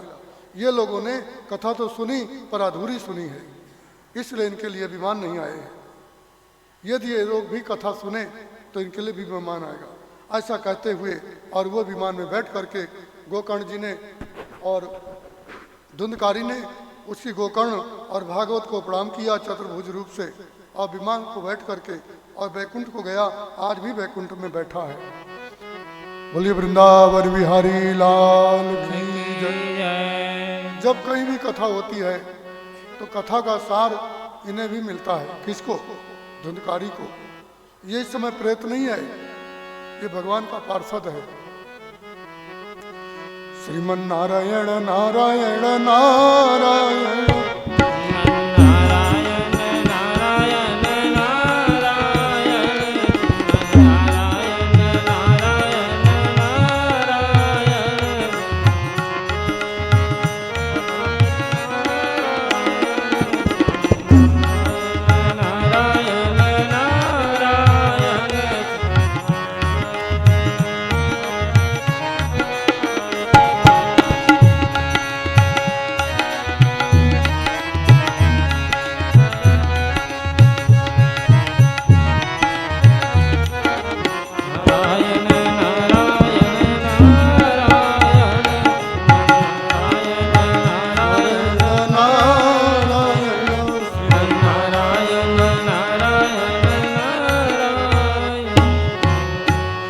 श्रीमन नारायण भगवान की जय। गोकर्ण जी ने कहा, अय गांव के निवासियों, वृद्ध आदि, आप लोग मेरी बात सुनो। आप लोगों ने देवदूतों की बात सुनी, ये भागवत की कथा बड़ी कल्याणकारी है। अब आप लोग मोह ममता छोड़ो और भागवत की कथा पुनः सुनो। उन्होंने कहा हाँ गोकर्ण जी, हम वापस कथा सुनेंगे, आप सुनाओ। गोकर्ण जी ने दोबारा और फिर वहीं पर ही और कथा सुनी। अब की बार तो इतनी भीड़ हो गई कि सब लोगों ने काम छोड़ दिया और वहीं सब लोग कथा सुनने के लिए आ गए। 7वें दिन भगवान श्री नारायण स्वयं गरुड़ में बैठ के आए और गोकर्ण जी को अपने हृदय से लगाया और नारायण ने गरुड़ में बैठा लिया और सबको विमान में बैठाया। सूत जी कहते, मुनियो, जिस प्रकार से त्रेता युग में भगवान श्री रामचंद्र जी सरयू में डूबे थे, रामेण यथा, जैसे राम जी के समय में त्रेता युग में सारे बंदर, भालू, राक्षस, अयोध्यावासी सभी लोग और साकेत धाम को चले गए, ऐसा ही तुंगभद्रा नदी के किनारे कोई भी व्यक्ति सांस लेने वाला नहीं रहा। कोई बछड़ा, कुत्ता, कुतिया, गाय, भैंस, जिसके यहाँ जो तोता, मैना, पक्षी थे, तोतर बटेर जो लोग पाल के रखे थे, उनको भी उन लोगों ने भी विमान में बैठा लिया और वो बैकुंठ के लिए चले गए। बोलो वृंदावन बिहारी लाल। की जय। पूरा गांव खाली हो गया। ये भागवत महारानी का प्रभाव है। जो व्यक्ति श्राद्ध के समय, रविवार के दिन, पूर्णमासी के समय, और जब किसी का श्राद्ध आदि किया जा रहा हो और ये कथा यदि सुना दे तो जो मरा हुआ जीव है ना, उसका बड़ा कल्याण होता है। आप लोग भी अब ये कथा गोकर्ण की उनको जरूर सुनाना चाहिए। और कैमरा तो चालू है मोबाइल, आप लोग तो मोबाइल में भी और सुन सकते हो। बोले वृंदावन बिहारी लाल की जय। हरि हर भगवान की जय। टाइम क्या हो गया? हाँ?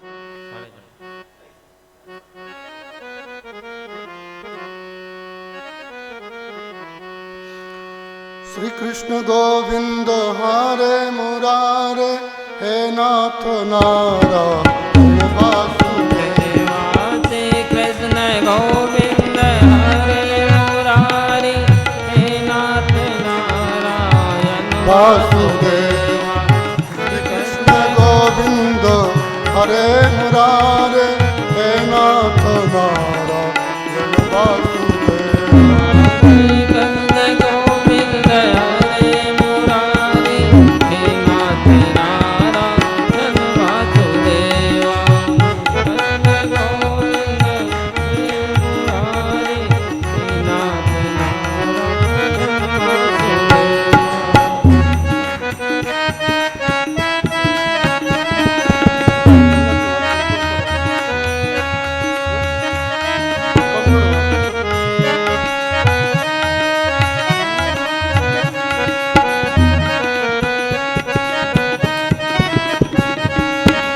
नाथ नारायण वासुदेवा, हे नाथ नारायण वासुदेवा, हे राम नारायण वासुदेवा, हे नाथ नारायण हरि बोल। वासुदेवा।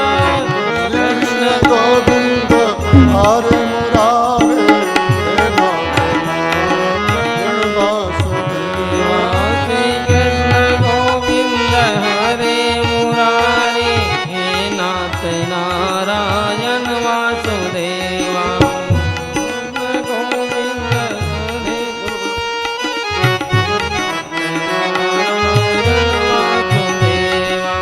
हे नाथ नारायण वासुदेव। बोलो हे नाथ नारायण वासुदेवा। हे राम नारायण वासुदेवा। हे नाथ नारायण वासुदेवा।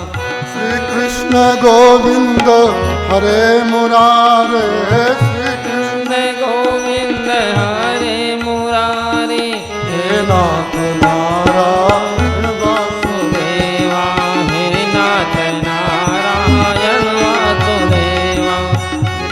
नारायण वासुदेवा।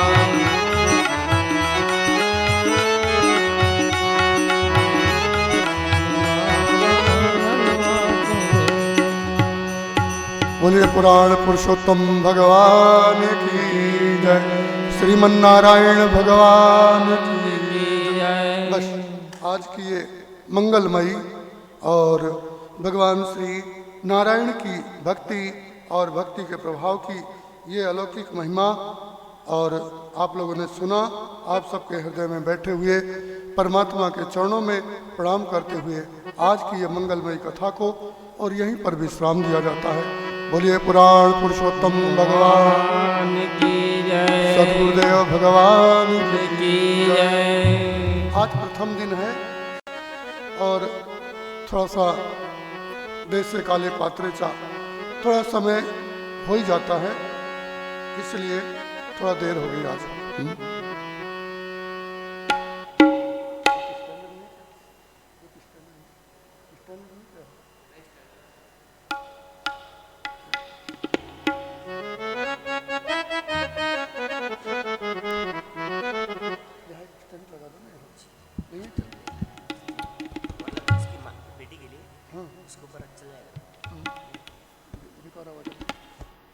नहीं है क्या पर?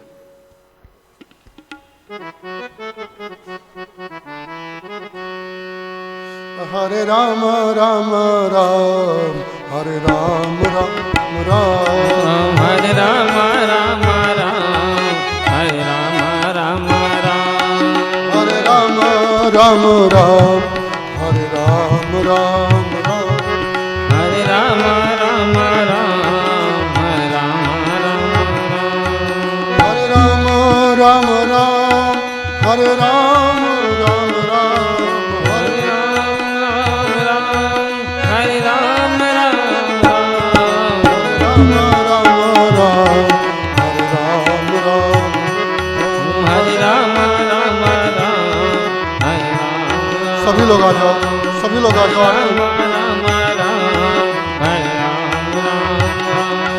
हरे राम राम राम, हरे राम राम राम, हरे राम राम, हरे राम राम राम, हरे राम राम राम, हरे राम राम राम, हरे राम राम राम, राम राम राम, हरे राम राम राम,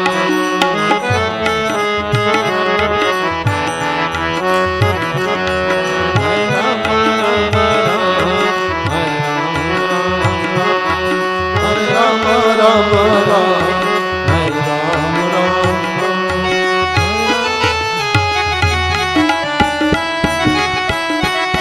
हरि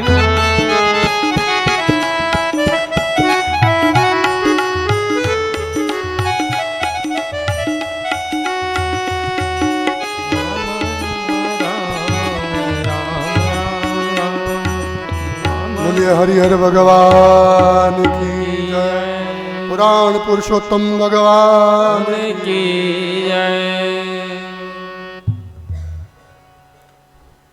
थोड़ा प्रसाद के लिए व्यवस्था कर देते थोड़ा। इधर तुम इधर आओ भैया, मोहन भैया, मोहन भैया, थोड़ा प्रसाद।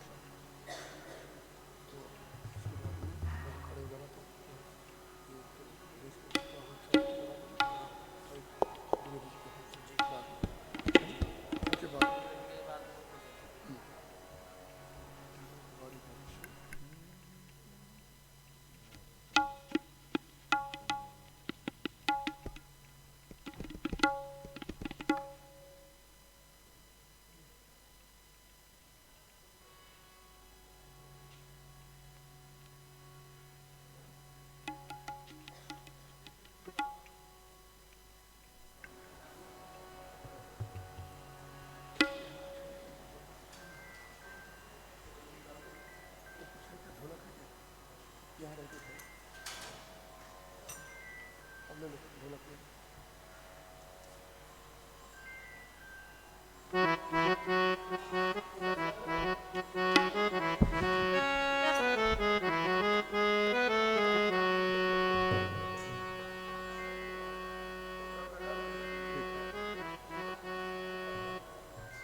मिला लो, एक कटोरा मिला लो।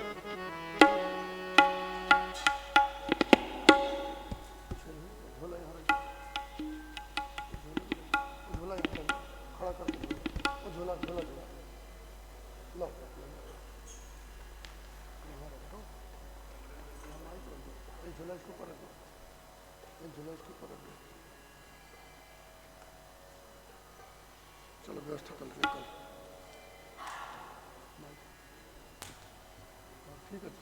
ठीक है, कोई बात नहीं। चलो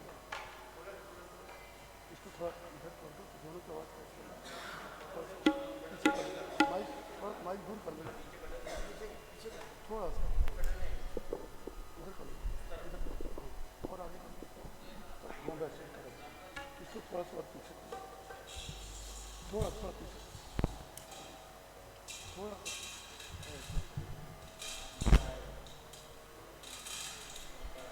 सब मिला के बजाना जरा, घूमने मत दो, घूमने मत दो, घूमने मत दो, घुमाओ मत।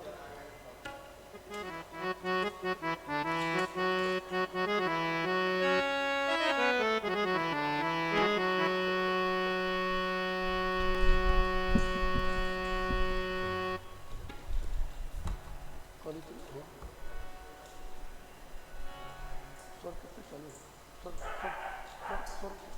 सबके स्टाफ खुले हैं? स्टाफ खुले हैं? स्टाफ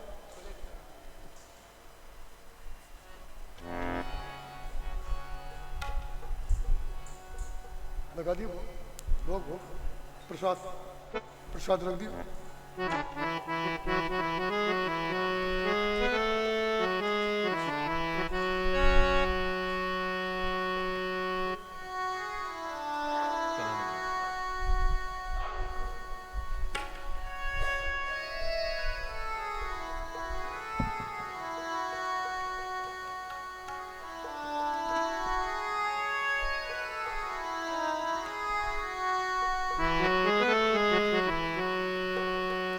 कपूर रख लो थोड़ा कपूर, ये जल अलग रख दो।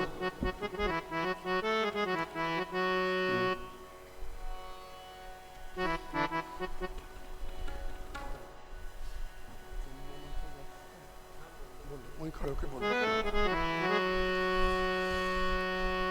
बोलो हरिहर भगवान की जय। चंद्रमा मनसो जा चक्षो सूर्यो जायता श्रोत्राद्वायुष्य प्राणस्य मुखादग्निर्जायेत ज्वाला मालिन्येन नमो नमः सर्वोपचारार्थेन गन्धक्षपुष्पं समर्पयामि। इसे फूल रख दो, एक फूल लगा के यहाँ रख दो, भगवान के पास रख दो एक फूल, बस एक फूल में लगा के रख दो।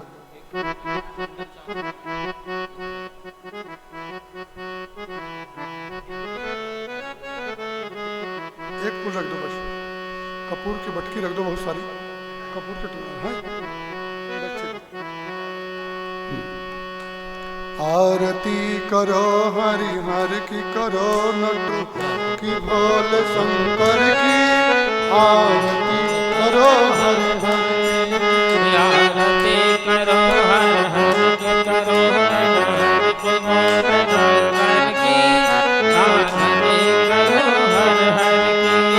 आरती करो हरि हर की करो हर की बोल शंकर की, आरती करो हरि हर की, आरती करो हर हर की करो नट हर की बोल शंकर की, आरती करो हर हर की।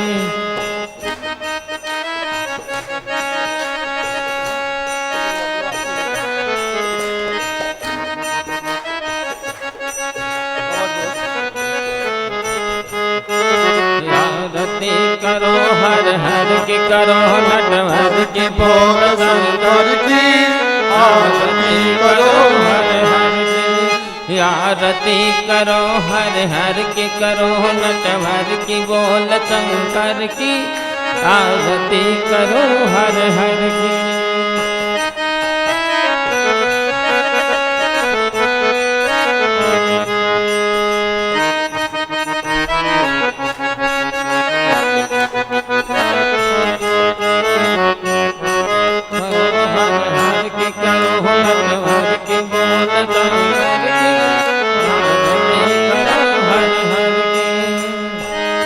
कहार पहनने वाले शंभु हैं जग के रखवाले, कहार पहनने वाले शंभु है जग के रखवाले, कहार पहनने वाले शंभु हैं जग के कहार पहनने वाले शंभु है जग के रखवाले।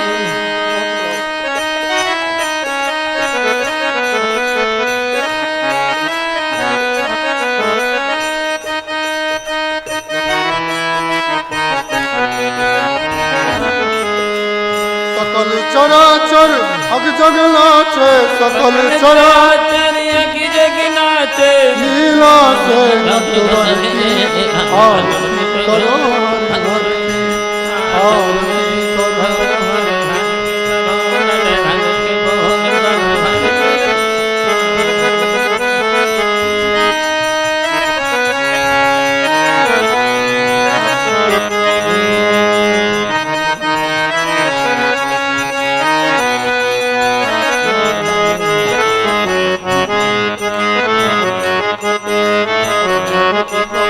Thank you.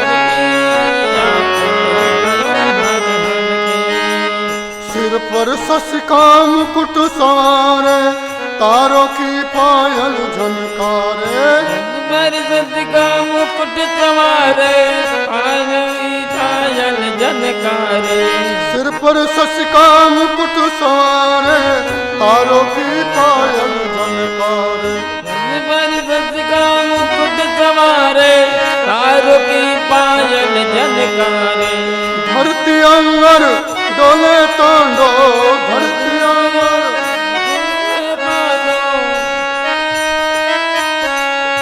लीला से नटवर की आरती करो हर हर की आरती करो हर हर की करो नटवर की बोल शंकर की आरती करो हर हर की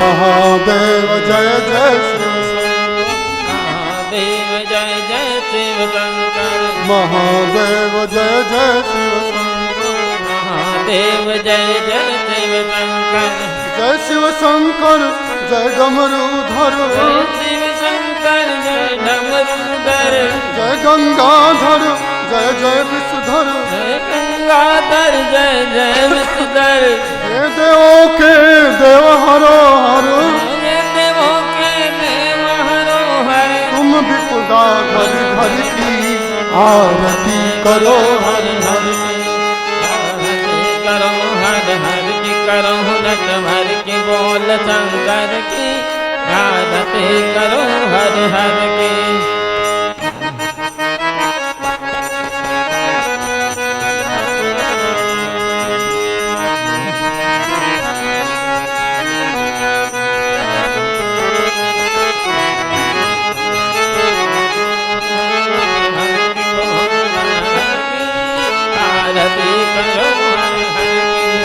आरती करो हर हर की करो बोल शंकर की आरती करो हर हर की बोले हरिहर भगवान की जय कर्पूरगौरं करुणावतारं संसारसारं भुजगेन्द्रहारं सदा वसन्तं हृदि अरविन्दे भवं भवानी सहितं नमामि मन्दारमालां कुलितालकाय कृपालमालां चित्तशेखराय दिव्यम्बराय च दिगम्बराय नमः शिवाय च नमः शिवाय जलेन शीतलीकरणं देवाभिवन्दनम् आत्माभिवन्दनम् आशुतोषधरणं नीलाञ्जलिग्रहणं मन्त्रपुष्पाञ्जलिः हस्ते अक्षतपुष्प गृहीत्वा यः ॐ जगनेन जगन्मये जन्त देवास्तानि धर्माणि प्रथमान्य सन्नाते हनाकं महिमानः सचन्द्र यत्र पूर्वे साध्याः सन्ति देवाः ॐ एकदन्ताय विद्महे वक्रतुण्डाय धीमहि तन्नो दन्ति प्रचोदयात् ॐ कात्यायन्यै च विद्महे कन्याकुमारिकाय धीमहि तन्नो देवी प्रचोदयात् ॐ नारायणाय विद्महे वासुदेवाय धीमहि तन्नो विष्णु प्रचोदयात् ॐ महालक्ष्मी च विद्महे विष्णुपत्नी च धीमहि तन्नो लक्ष्मी प्रचोदयात् ॐ दशरथाय विद्महे सीतावराय धीमहि तन्नो राम प्रचोदयात् ॐ जनकनन्दने च विद्महे रामप्रियाय च धीमहि तन्नो सीता प्रचोदयात् ॐ देवकी नन्दनाय विद्महे राधावल्लभाय धीमहि तन्नो कृष्ण प्रचोदयात् ॐ पंचम वेदाय विद्महे ज्ञानगंगाय धीमहि तन्नो श्रीमद्भागवत प्रचोदयात्। नानासुगन्धिपुष्पाणि यथा कालोद्भवानि च पुष्पाञ्जलिर्मया दत्ता गृहाणां परमेश्वर। सांगाय सपरिवाराय साहिदाय सशक्तिकाय पुराणपुरुषोत्तमाय नमो नमः। चरणारविन्दे सुमन्त्रपुष्पाञ्जलिं समर्पयामि। बोलिए भागवत महापुराण की जय। गोपाल कृष्ण भगवान की जय और मुकुटवंशी वाले की जय। जय। धर्म की जय हो। धर्म की जय हो। धर्म का नाश हो। प्राणियों में सद्भावना हो। कल्याण हो। वैदिक धर्म की जय हो। आज के आनंद की जय हो। शिव नमः पार्वती पते हर हर महादेव।